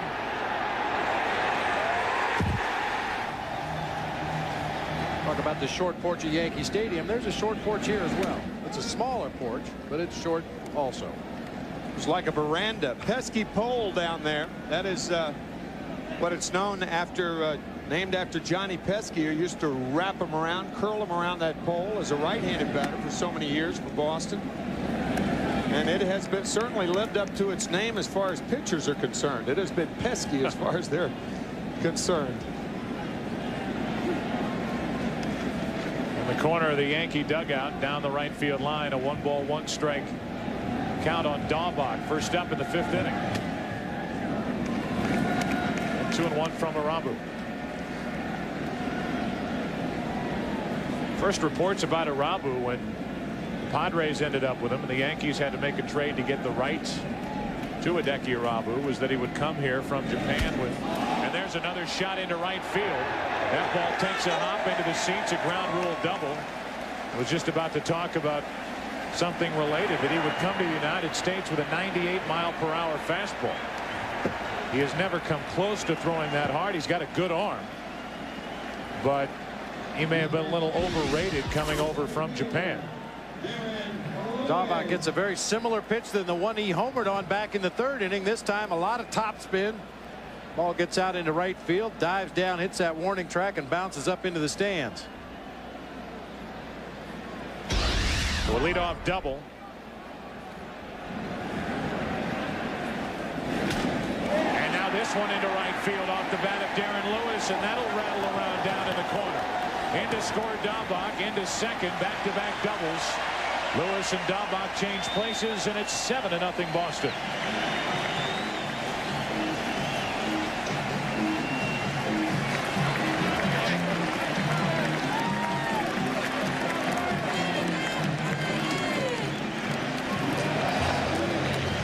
This Red Sox offense is finally busting loose.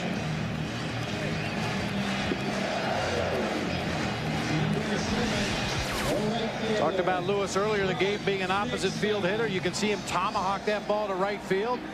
At best, you get a base hit, drive the runner home. At worst, you advance that runner over to third base with 1 out.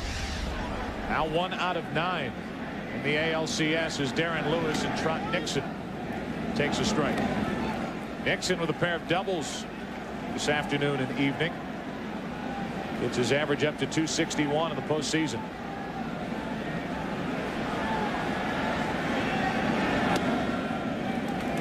One ball, 1 strike. I'll know I'll hear from him if I don't correct what I said in the last inning about Johnny Pesky. I said he was a right-handed hitter. Obviously, it was a left-handed hitter.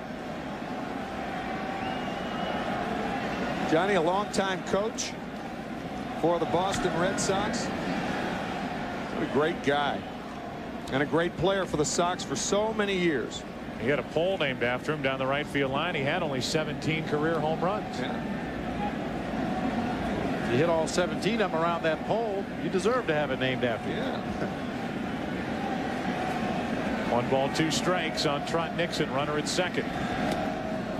And out in front. And Nixon will head back to the dugout, the first out of the inning. That's the first strikeout for Hideki Irabu. And it brings in Offerman against his 4th at bat here in the 5th inning, and he should get a nice hand. He got this game started well for the Red Sox with a leadoff triple. He's 2 out of 3 today.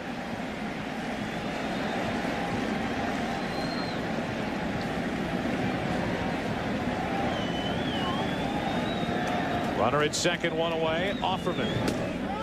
Strike 1.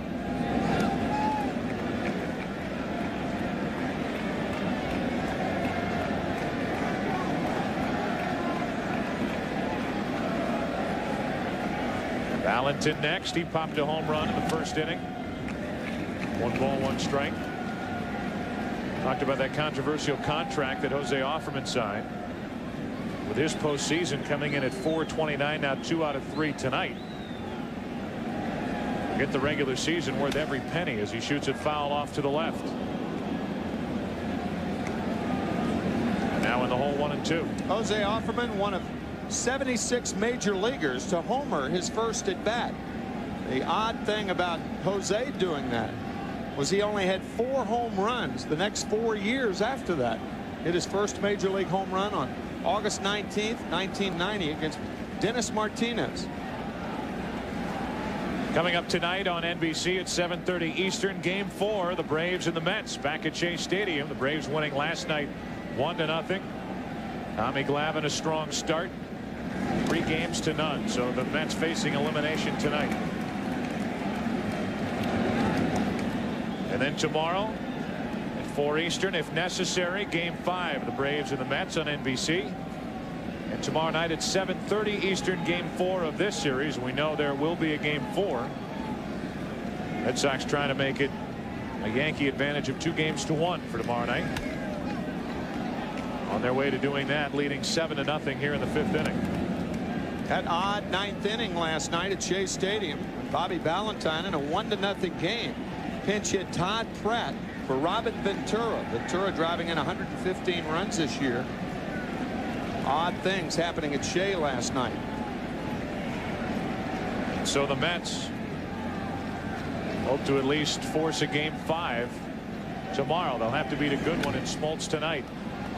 How about that? We were talking about that before the game. You're the Mets. You have a terrific season. You fight hard at the end. After a collapse, you fight hard just to get there. You win a division series against Arizona in thrilling fashion. But now you're down 3-0. You have Smoltz tonight. And if you should survive that, you go back to Maddox, Millwood, and Glavine in a Game 7. Offerman strikes out, and that's back-to-back strikeouts for Hideki Irabu. Coupled with the fact that no team ever down 3-0. And baseball has come back to win any postseason series as Offerman is down on the splitter. John Valentin. So Offerman gone, retired for the 2nd time tonight, and John Valentin, who was homered and driven in a run with a ground out, as Lewis at second, 2 away.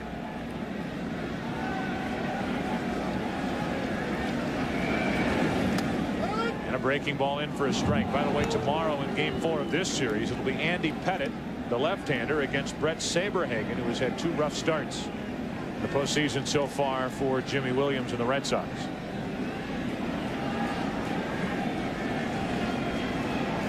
We started Game 5 of that division series, but it was Pedro Martinez who finished. Here is that matchup. Last 2 postseason outings. 2-0 for Pettitte with an ERA of under 1. Clinching the '98 World Series against San Diego, taking on Saberhagen, who's allowed 11 earned runs in under 4 innings this postseason.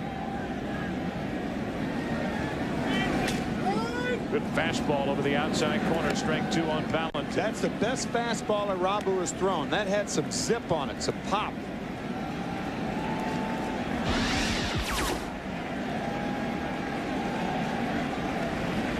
What you like to do with those fastballs, move that catcher's glove. Valentin stays alive. And the fact that Saberhagen is starting for the Red Sox tomorrow makes it all the more important that Pedro Martinez is able to work deep into this ball game tonight. Saberhagen figures to need some relief help in that ball game tomorrow if his performance in the postseason is any indication. Runner at second with 2 out in the 1-2 pitch. Valentin grounds one through the left side. Here comes Lewis. Throw by Leday. Safe as Posada dropped it. And it's 8-0 Red Sox here in the 5th.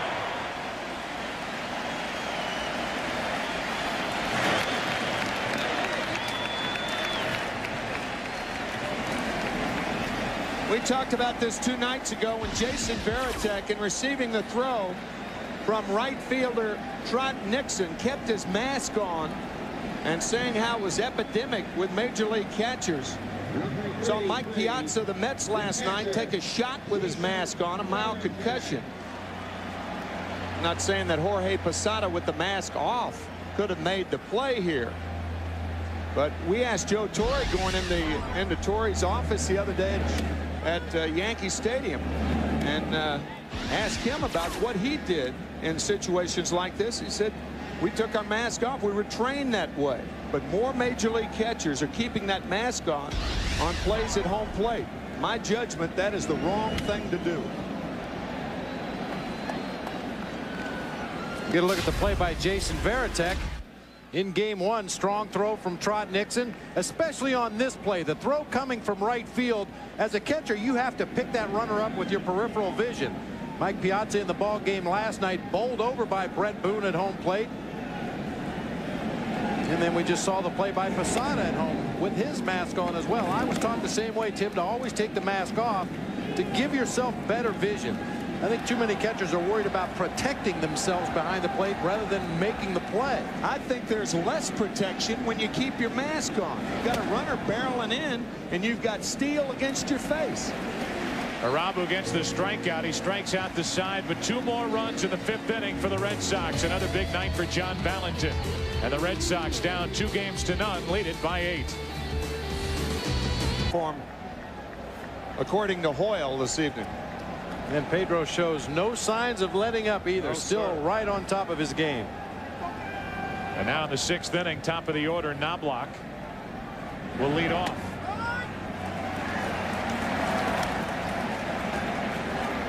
Oh for 1 with a walk.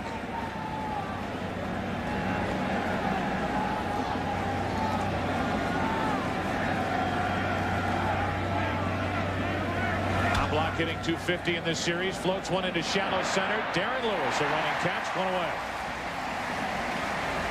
You know, we were talking in Game 2, Tim, and you and I have talked about it on the Fox Saturday Baseball Game of the Week, about the curse of the Bambino and the easy correlation between the Red Sox postseason struggles and the no World Championship since 1918, and the New York Yankees and the 24 World Championships, first one being in 1923 after Babe Ruth went to the Yankees. Now we get time called as Rick Reed, the home plate umpire, goes out to visit with Pedro Martinez. who has to retie his shoes. Look at Babe Ruth, who pitched here for the Red Sox. In fact, won 2 games during the 1918 World Series, and he was sold to the Yankees for $125,000 for the 1920 season. Harry Frazee, the owner, was trying to bankroll musical No No Nanette, and it was no, no, don't do it. But he did it, and since then we've already, and I'm sure Boston and Yankee fans for that matter, are sick of the details, which we and the print media keep pounding them over the head with. But it is very much alive in this 1999 postseason. But there's more to the history between these two franchises than just Ruth going from Boston to New York. Ruth's manager with the Red Sox, Ed Barrow, who turned Ruth into an outfielder, put him in the lineup, actually followed Ruth at the end of that season to New York. Derek Jeter has a 1-ball 1-strike count. And it was Ed Barrow who surrounded himself with top-notch scouts. Eventually had Paul Critchell on his staff, who went out and signed Gehrig. That led to the hiring of George Weiss, who set up the farm system as the farm director.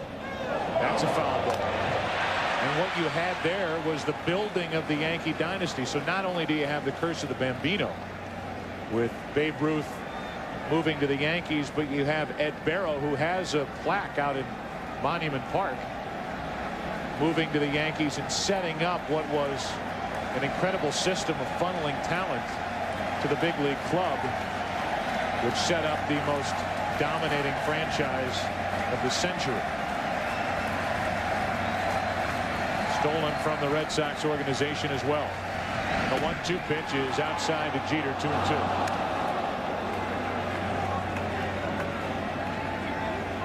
Other arguments that have fueled the fires was Joe DiMaggio a better player than Ted Williams? Yankee fans say yes, but not Red Sox fans. Jeter says goodbye, as that's 10 strikeouts, double-digit strikeouts for Pedro Martinez as he gets Derek Jeter here in the 6th inning. Pedro Martinez had 19 double-figure strikeout games this year. Randy Johnson tied a major league record with 23 double-figure strikeout games. And to show you how dominating Johnson and Martinez were this year, to show you a fascinating graphic. Paul O'Neill will watch the first pitch in for a strike. The other 28 teams in the major leagues not only didn't have any pitcher with 23 or 19 double-figure strikeout games, their teams, the New York Yankees and the Houston Astros, their teams had only 7. Nasty pitch, and O'Neill went fishing for it. Martinez has him set up at 0-2. Another great changeup from Pedro Martinez, fading down and out of the strike zone.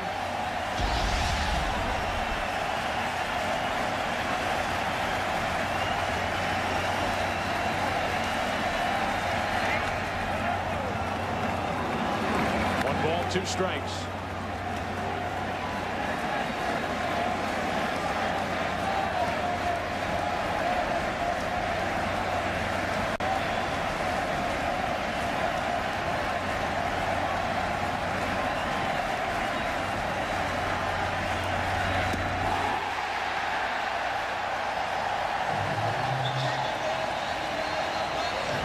Strikeouts for Pedro Martinez. He is having fun here tonight in Game 3. Game 1 went to the Yankees in 10. Game 2 to the Yankees 3-2. Cone over Ramon Martinez. Tonight it's Pedro and the Red Sox leading by 8. Building from across the street here in Boston. Pulling back into Fenway Park, and it's been all Boston. Only 2 hits for the Yankees. 8-0. Garcia Parra now. He will lead it off with O'Leary and Stanley to follow, and there's a ball from Arabu.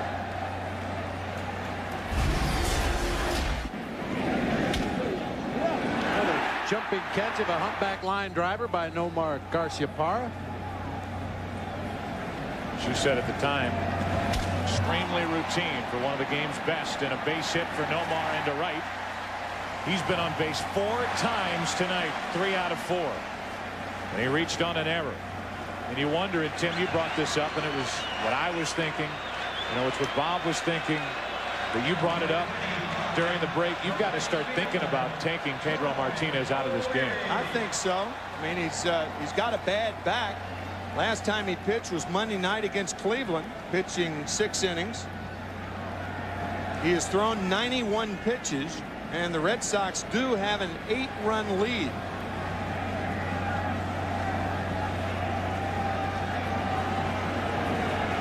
Troy O'Leary now with a runner at first. They don't hold against Garciaparra, and there's a strike. Now, Pedro averaged 112 pitches in his starts throughout the regular season. He topped out with 137 in an outing against the Indians back in April. 91 pitches in the game.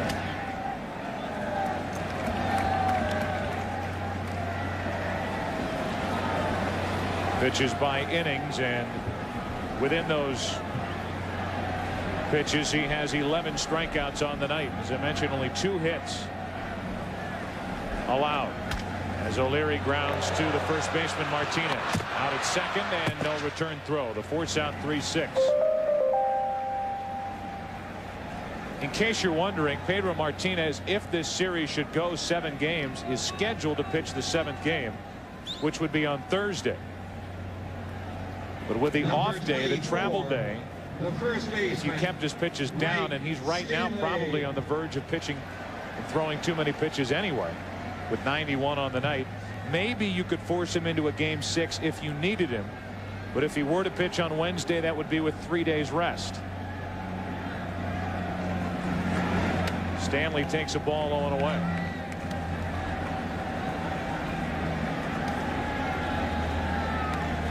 There is no action in either bullpen at the moment.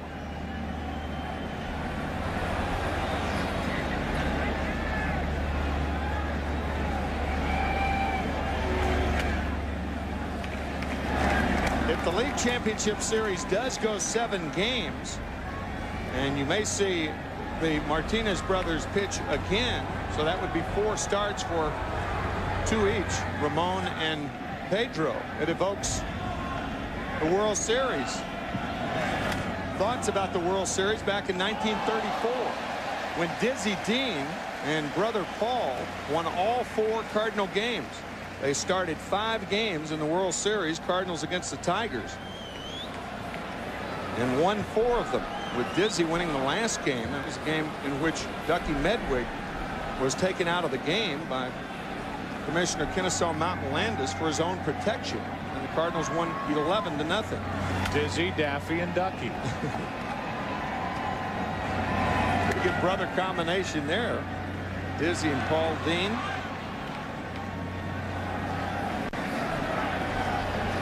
Another pretty good brother combination right there. Ramon on the left and Pete. And you can really see Ramon getting back to where he was. He's never going to have, or he may never have, the overpowering fastball, but boy, he was tough in game 2 at Yankee Stadium. The fastball had a lot of movement to it. 3 balls, 2 strikes. That changed his mechanics, Ramon's mechanics. Joe Kerrigan has to try to take some of the stress off that shoulder and elbow.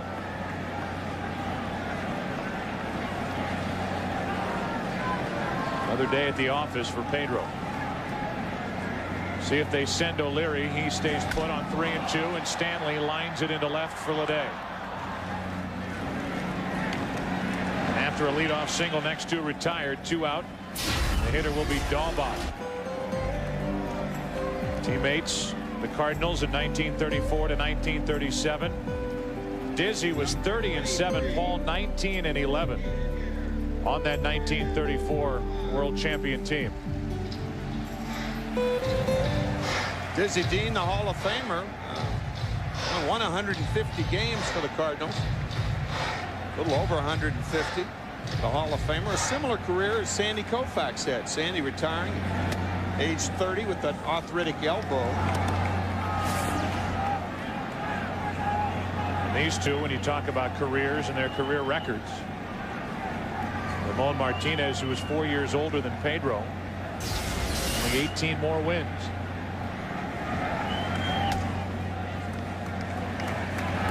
Talked about it during the division series.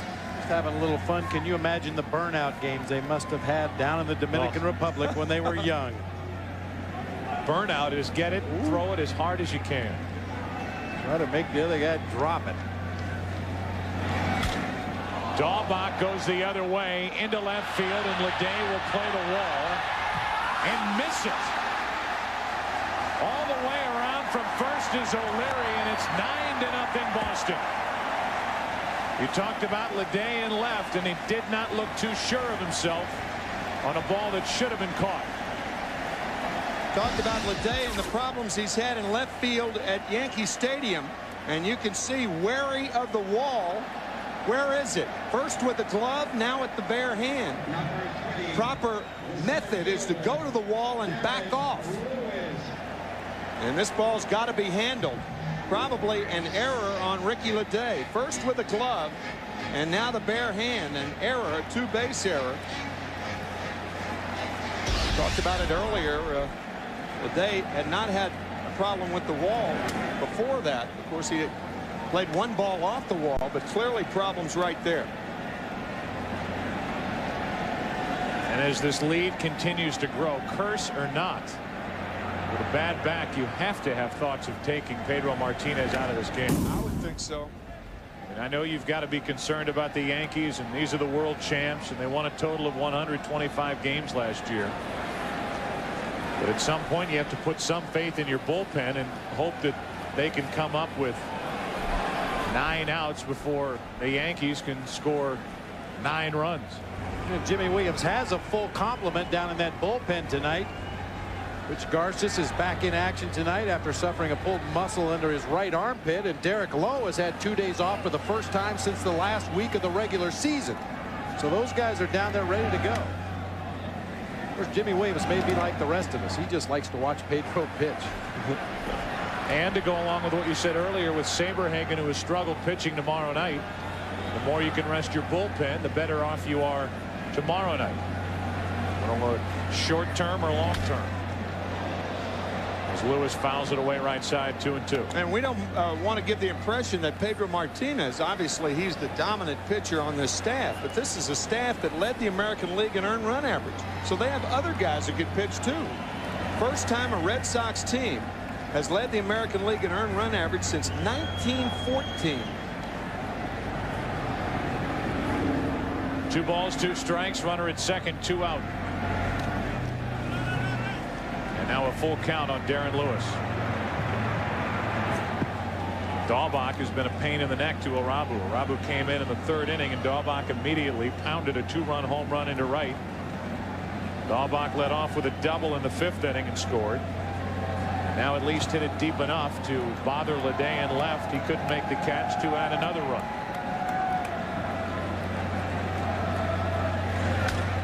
And Lewis pops it up.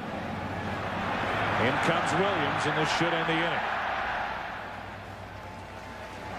So Lewis flies out. Another run for the Red Sox, and after 6 they lead by 9. How much longer will Pedro go? We go to the 7th inning, and we're back after this from your local Fox station.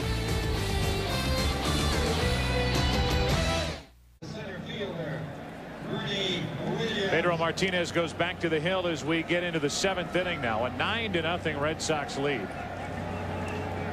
I'm sure Jimmy Williams will keep a close eye on Pedro Martinez, but still no action for the Red Sox out on their bullpen. They have a guy like Pat Rapp, who hasn't appeared in the postseason. Bryce Fleury maybe not willing at this point to take a chance, but if he's not going to pitch in a 9-0 game, why is he on the roster? I mean, there's never a time, except if you're down 9-0, when a guy like that would pitch. 0-1 the count on Bernie Williams. And a jam shot caught. Jose Offerman. Broken bat.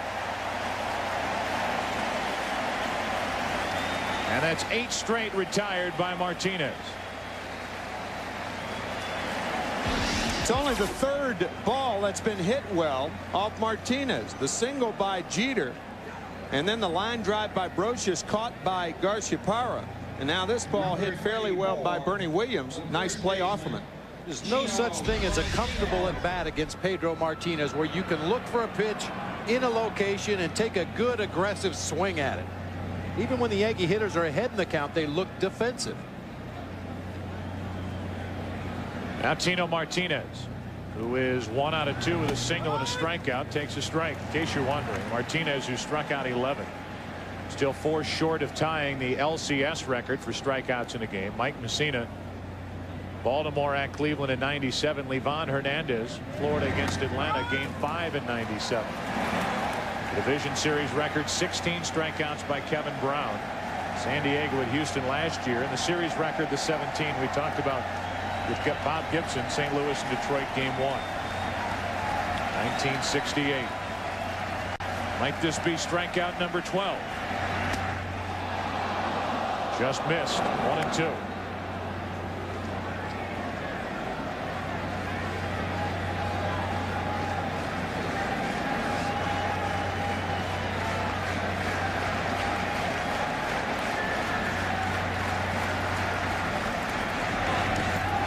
Another strikeout. Tino Martinez is gone, and that's 12 on the night for Pedro.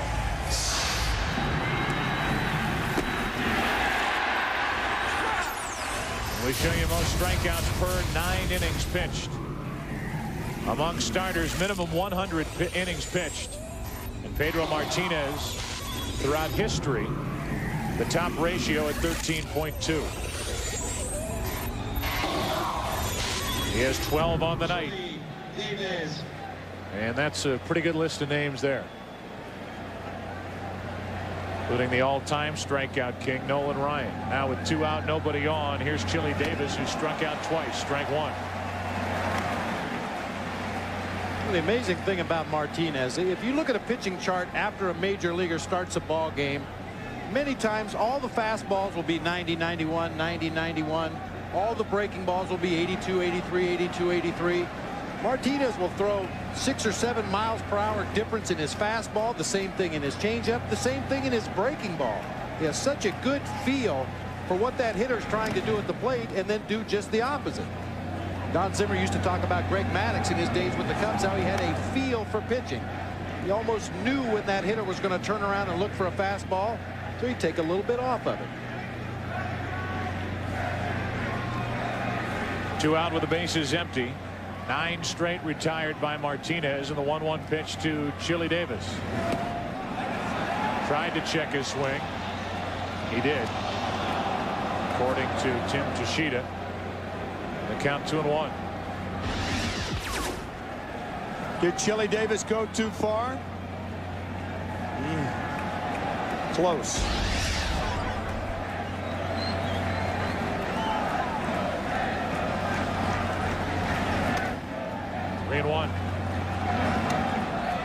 In an odd move, the Red Sox actually left tickets for tonight's game. You know how hard tickets are to come by.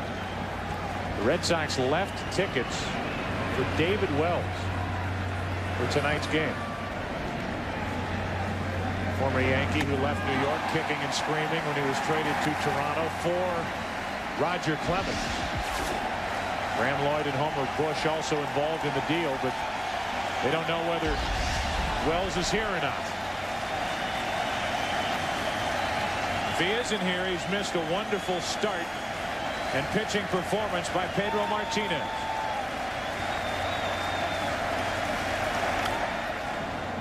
And it's still full on Chili Davis.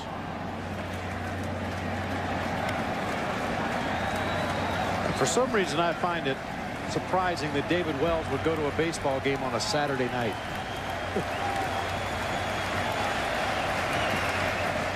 Unless the Red Sox brought him in here, as you said before the game, maybe as the entertainment director after the game for his former teammates, the Yankees. Night game tomorrow, though. 3 balls, 2 strikes, 2 out, nobody on, and a 2-out walk.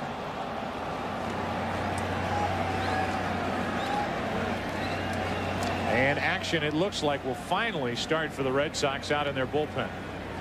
David Wells, being a memorabilia collector, owns a $35,000 Babe Ruth cap.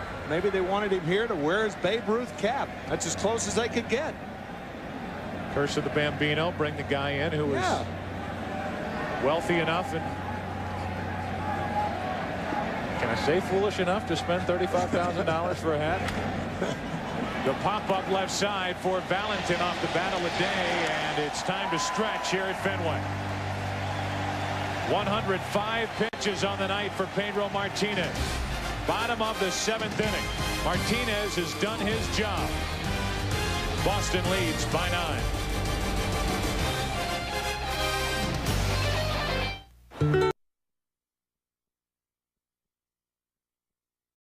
No runs on 2 hits. He strikes out 12 on the night.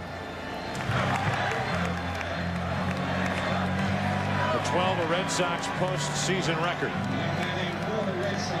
Even with all those postseason starts, 9 for Roger Clemens.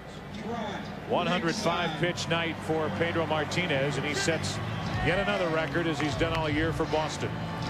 17 consecutive scoreless innings in this postseason.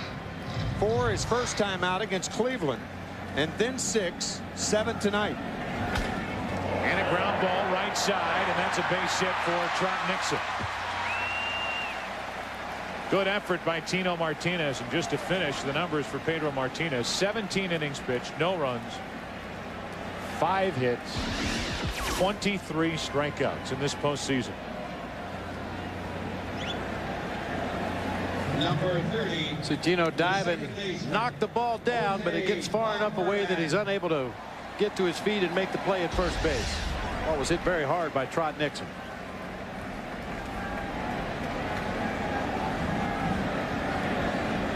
Yankees play behind Nixon over at first, and Offerman pops it foul and out of play. Chad Curtis takes over in left field.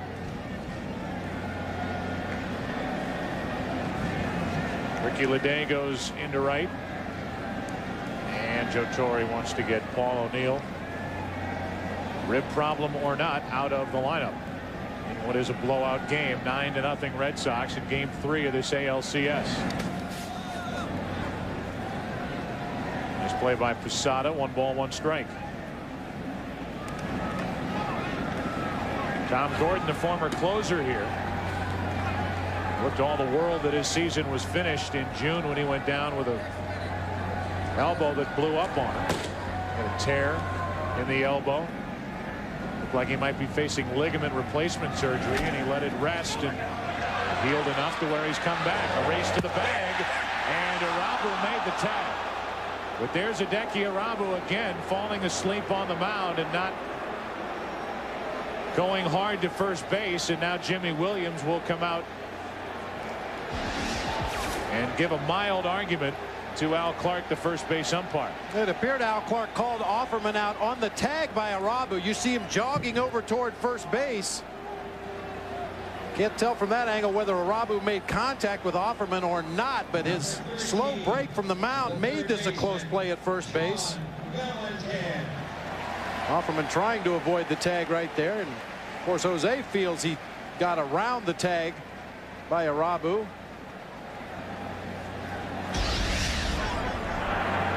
So now it's Nixon at second, 1 out. John Valentin, who's been a big part of the Red Sox success here tonight, takes a ball. That was a 9-0 your team's on top argument by Jimmy Williams with Al Clark. 2-0 on Valentin.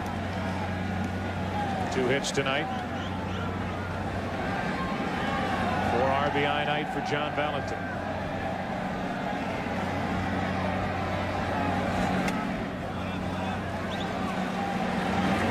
With Varitek waiting on deck.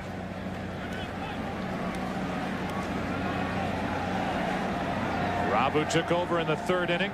Immediately gave up a 2-run homer to Daubach. He's 3-1 on Valentin with Nixon at second, 1 out here in the 7th.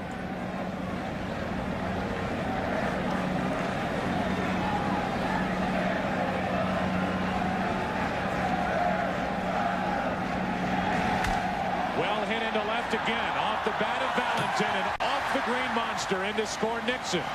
Holding it first is Valentin, and that's 5 RBIs tonight for the Red Sox third baseman. 10-0 Boston in the 7th. And have they ever spread it around? They have scored in every inning but the 4th.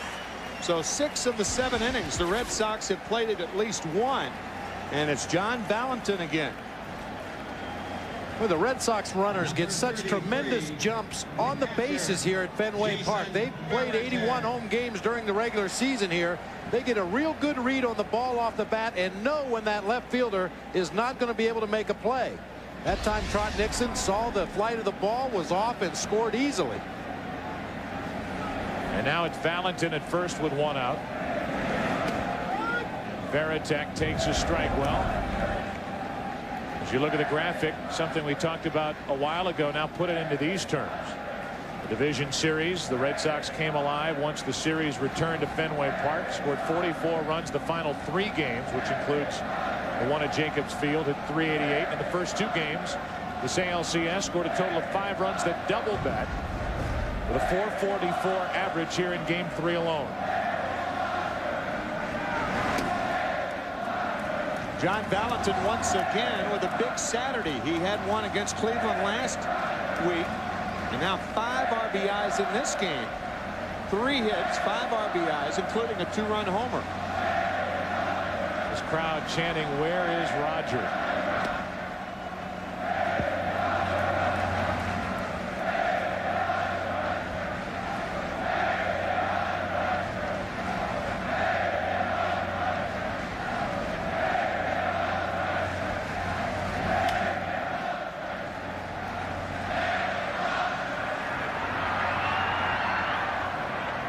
Two out. You get the feeling that that chant is not playful either. We're handing out bumper stickers here, Bob, that give the date, the 16th of October. It says Cy Young versus Cy Old.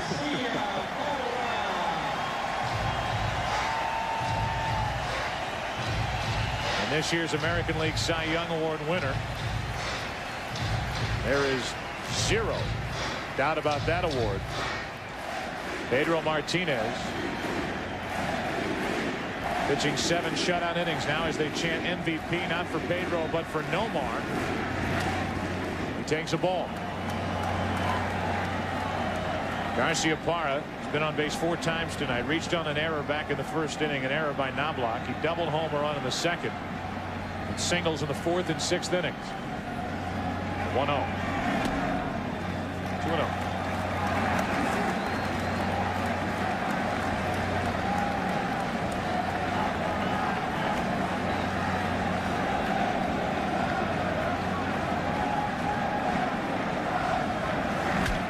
Garciaparra pops it into deep left field. This ball's got a chance at the wall. Goodbye. Another Red Sox home run. Another Garciaparra home run. And a 12-0 Boston lead.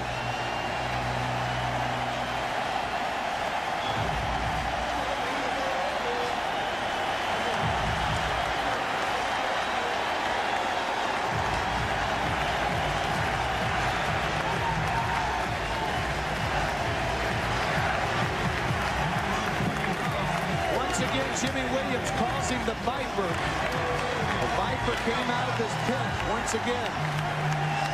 And out of the dugout comes Mel Stottlemyre to talk to Arabu, who has been knocked around here tonight. Garciaparra takes no stride with that front leg, just kind of picks his foot up, puts it right back down in the same spot. It makes him less susceptible to being fooled by off-speed pitches and breaking balls down low and away, and extremely quick on fastballs inside. That ball high in the air. The wind is blowing out toward the monster, as we mentioned earlier in the ball game, and any pop-up or fly ball that's been hit above the roof of the stadium has carried very well toward left field. Watch the heel. That's the only thing that leaves the ground.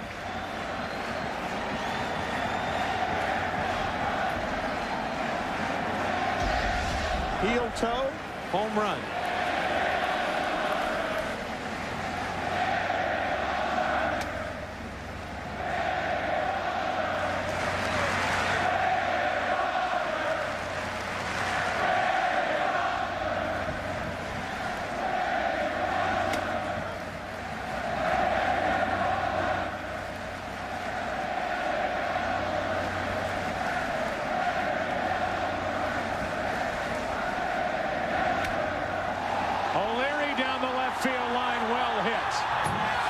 top of the wall. Another extra base hit. It's a double for Troy O'Leary. And Arabu is absolutely getting pounded here in the last 3 innings.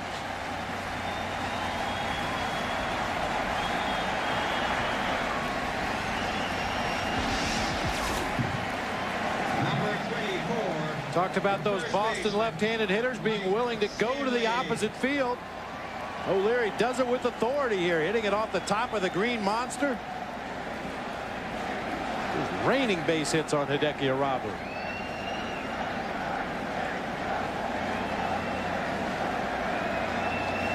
And after a visit to the mound by Posada, we'll see if the Yankees want to make a change. Lefty Stanton getting loose out in their bullpen. He just started to throw. 2 out in the inning, and Stanley stands in.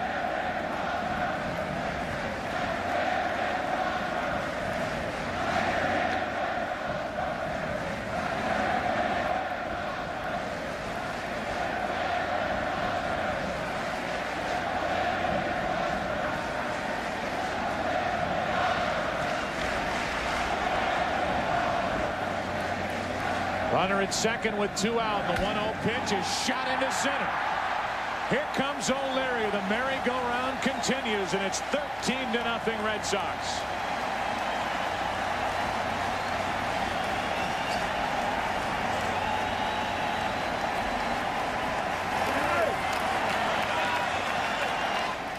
That'll be all for Arabu. His ears have to be ringing. So do Clemens. Red Sox lead by 13.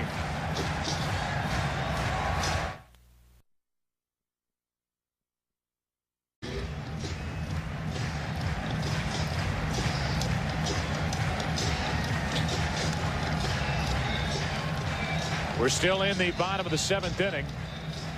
And Mike Stanton will take his warm-up tosses, picking up for Arabu, who couldn't go 5 full innings of relief help for Roger Clemens. And there are the numbers for the regular season for the lefty Stanton.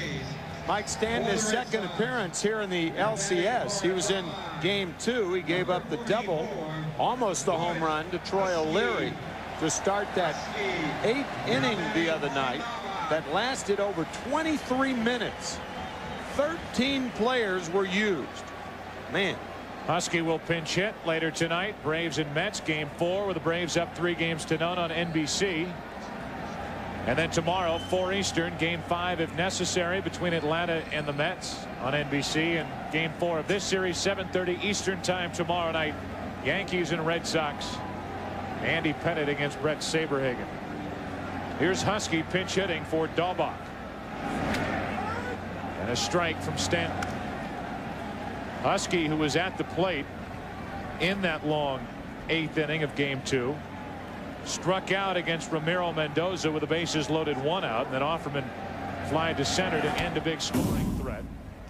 The Yankees maintained their 1-run lead in the 8th and then survived 2 base runners in the 9th and won game 2 by a final of 3-2.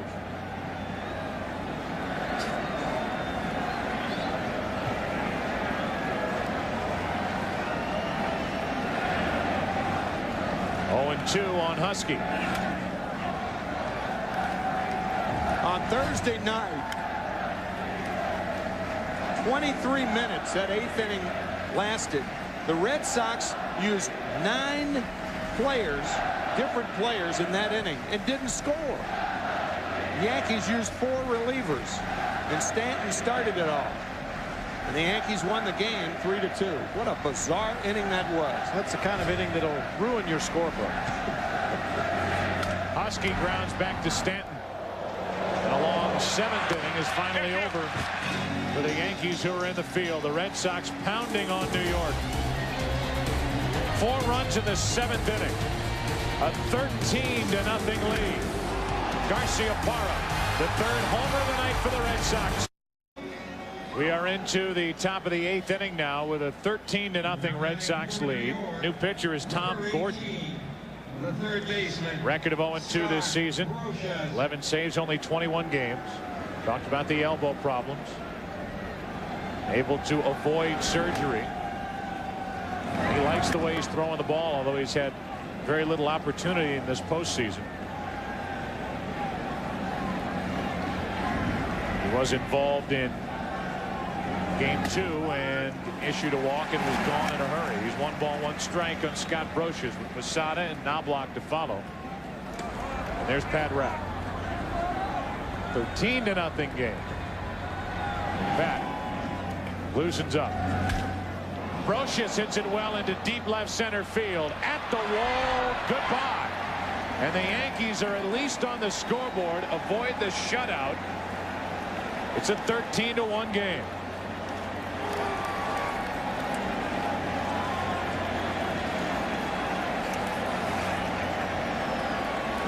A few Yankee fans that is willing to admit at this point she's a Yankee fan, and we go down to Keith Olbermann. Keith.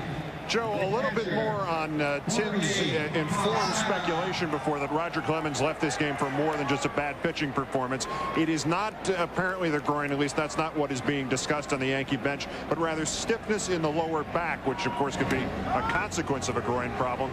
The other Yankees' pains are considered to be a little bit lower, but the Clemens thing appears to be a back stiffness, nothing serious. Back to you. Keith. I got that. 1 run home on the home run, leading off by Brocious, and now Posada is in the hole 0-2. Posada 0 for 1 since he entered, hitting only a .111 in this postseason. Took over in the 4th inning for Girardi, and it's Soho on deck. So the Yankees are pulling out many of the regulars as we go down the stretch here in Game 3, with eyes on Game 4 tomorrow night. Saberhagen and Pettit. In case you're wondering, for the Yankees, their worst margin of defeat in postseason, 11 runs. Trail here by 12. It was the 1996 World Series. Lost 12-1 against Atlanta.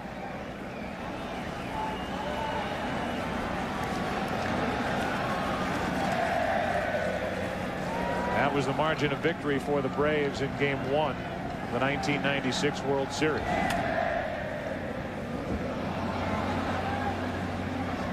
Still 1-2 on Posada.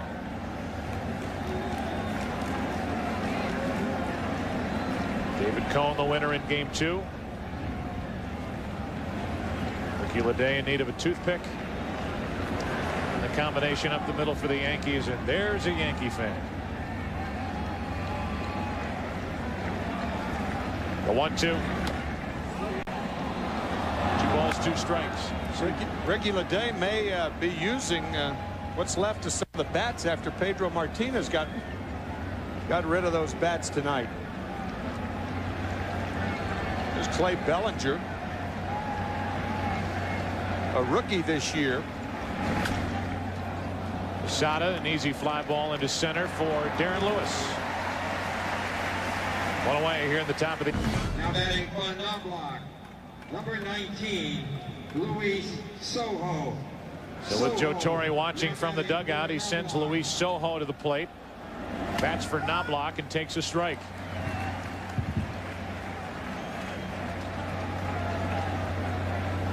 Red Sox really come into this ALCS without a clear-cut closer. Derek Lowe can do the job.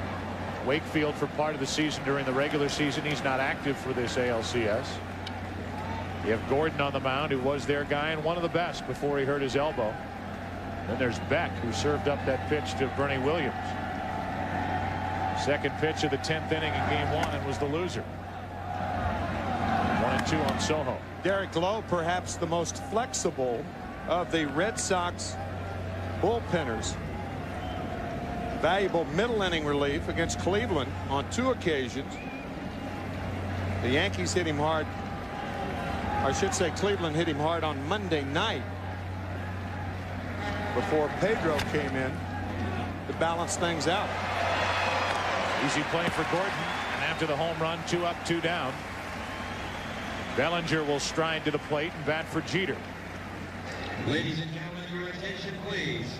For New York, now batting for Jeter, number 35, Cleve Bellinger. Now batting Bellinger bats for Jeter, who was 1 for 3 while he was in there. All of that against Pedro Martinez. 200 hitter. Versatile player off the bench for Joe Torre. And a guy with decent running speed that he can use as a pinch runner. Some of the DHs late in a game like Strawberry or Davis don't run all that well anymore. Clay Bellinger, a proud papa also. Bouncing baby boy, born 5 days ago, their third child, his wife. From Oneonta, New York, about 17 miles from Cooperstown. Matter of fact, Clay used to play on the Little League fields in Cooperstown, named after Nelson Doubleday. Kent Merker with the coach to quarterback communication system. If there's anybody in that dugout who I can imagine with that thing in their hand, it's Merker.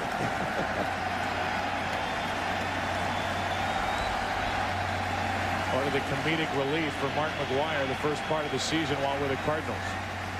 One of the guys who could make him laugh. 2 balls, 2 strikes. And in that ball game the other night, you mentioned that long 8th inning when Jimmy Williams exhausted his bench. We were speculating that if he needed a pinch hitter, it would probably be Kent Merker. He spent the majority of his career in the National League. Swings a pretty good bat. If you get down to that, you're in deep trouble. The 2-2 pitch from Gordon to Bellinger. Inning over. A home run from Brocious. The Yankees are on the board. But as we go to the bottom of the 8th inning with the Red Sox batting, they are in control. 1. Pitcher of the night for the Yankees.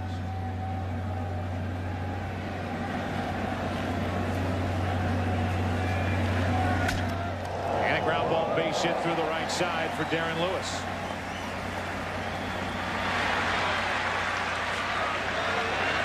The 20th hit of the night for the Red Sox. Normally there's a saying in baseball that, hey, save some of those runs for tomorrow. But keep in mind that the Red Sox, once they started it last Saturday, it continued the Sunday and Monday against the Cleveland Indians. Of course, they're facing a much different pitching staff here with the Yankees. Andy Pettitte going against Brett Saberhagen tomorrow night. To the left side, Bellinger fresh into the game. Starts a 6-4-3 double play. Neatly turned by Bellinger and Soho. They've been sitting on the bench on this cool evening here in Boston. Tomorrow on the Fox NFL Sunday pregame show, Terry Bradshaw heads to Chicago and asks what's up with the Bears. They just beat the Vikings. Are the Bears back? Find out on the pregame show as the guys bring you the latest from around the NFL right up to kickoff. Coverage begins at noon Eastern, 9 a.m. Pacific on Fox.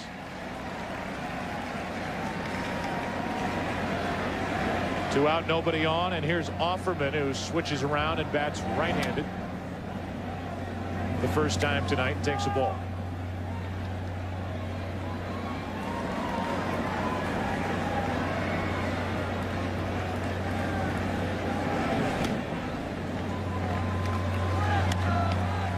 Two balls, no strikes. Comeback kid. Brett Favre has been just that for the Green Bay Packers this season. Fourth quarter, 4 touchdowns, no interceptions. 3 fourth-quarter victories. They will take on the Denver Broncos in a big game on Fox tomorrow. Ryan Grease will be back at quarterback for Denver. Bubby Brister is hurt. Grease, who helped the Broncos get their first win of the year last week, tries to build on that. 3 balls and a strike on Offerman. 2 out, nobody on. Different look in the dugout for the Red Sox as Offerman gets another hit. That's his 3rd of the night. 3 out of 6 here in game 3. Number 13, the third baseman, John. Here's Valentin, who has homered, driven in a run with a ground out, driven in a run with a hit. His last 2 times up. Reverse the curse, hold a Ruth poster upside down. Is that what they've been missing all these years? Is it that simple? Ball to Valentin.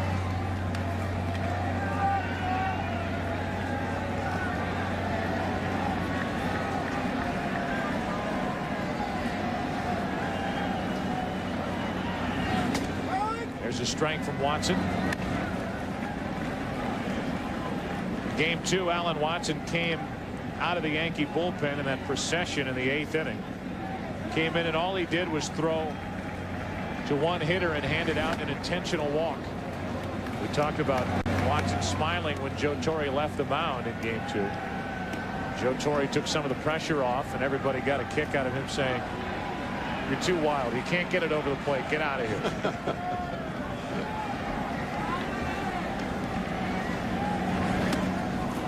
Valentin is gone, and so are the Red Sox in the 8th inning. And the New York Yankees, who have tied a record set by the 27 through the 32 Yankee team with 12 consecutive postseason victories, that record about to come to a close here in Game 3 tonight. We welcome you back to Fenway Park. Don't forget that Game 4 of this ALCS is tomorrow night. The Yankees in Boston. It'll be Andy Pettitte against Brett Saberhagen tomorrow, 7:30 Eastern, 4:30 Pacific, right here on Fox. And it appears as if it'll be 2-1. The Yankees on top. Tonight it's all Boston. Damon Buford is now in center field. That kicks Darren Lewis over into right field, and Trot Nixon is out of the lineup. New catcher is Scott Hatteberg, and he catches the new right-hander Pat Rapp. Deals a fastball, and it's fouled back by Curtis. Rapp started 26 games for the Red Sox this year, had a record of 6-7, and an ERA over 4.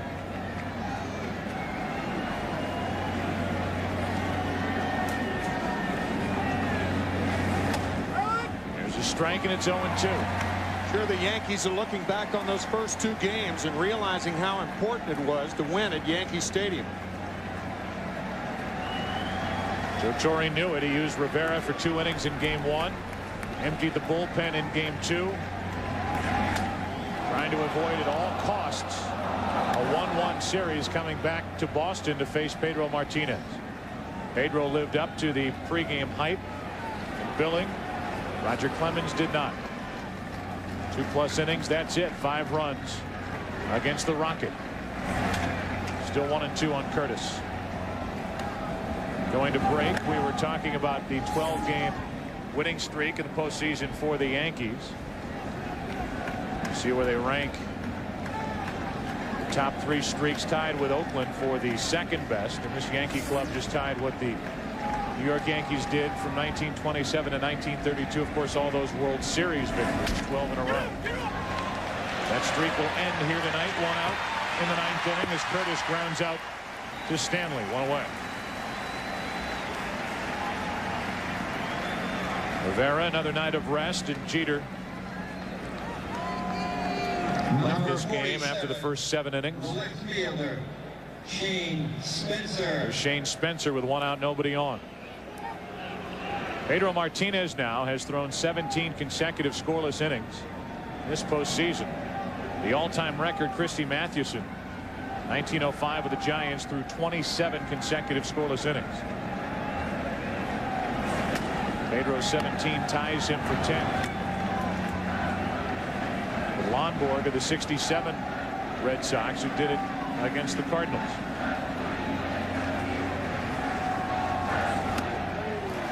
One ball, 1 strike on Spencer.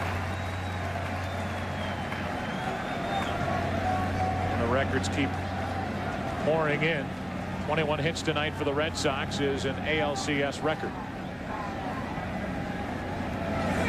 Yankees had the old record of 19 against Oakland in 1981. The Lonborg streak back in 1967 included in Game 2 a 7 2/3 innings no-hitter. Julian Javier breaking it up with a double in the 8th inning.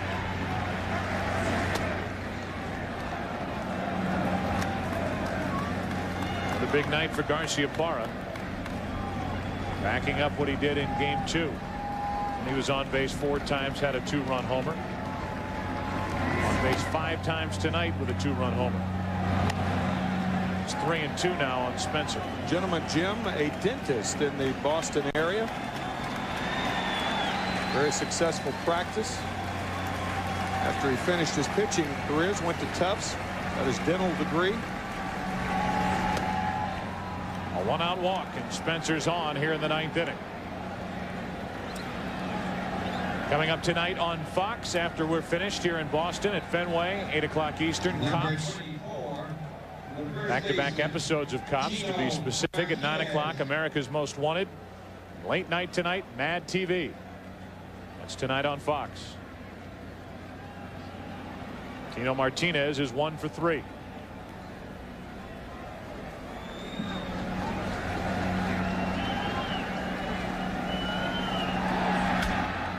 And a fly ball into left center field. Slices to O'Leary. 2 down. And the Yankees down to their final out here in game 3. He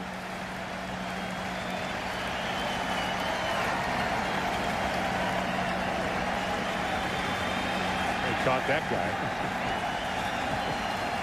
He's just glad this one's going to finally end.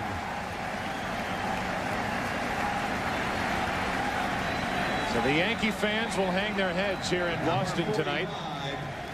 Visions of Roger Clemens out dueling Pedro Martinez. It's been all Pedro and the Red Sox tonight, leading 13-1. About to trail the Yankees in this ALCS by only 1 game.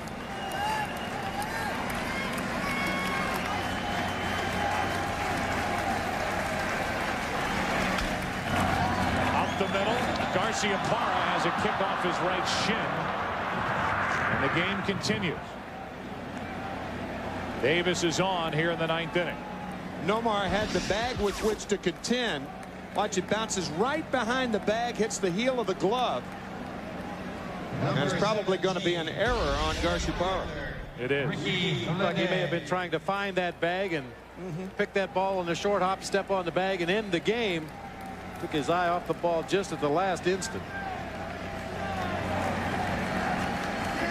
The 7th error in this postseason for Boston. Doesn't matter. Offerman makes the play. O'Day is gone, and this game is over.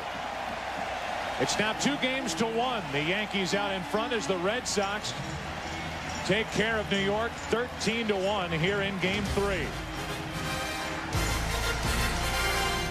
We'll come back to Fenway Park, wrap up game 3 in just a moment. Pedro and the Red Sox 2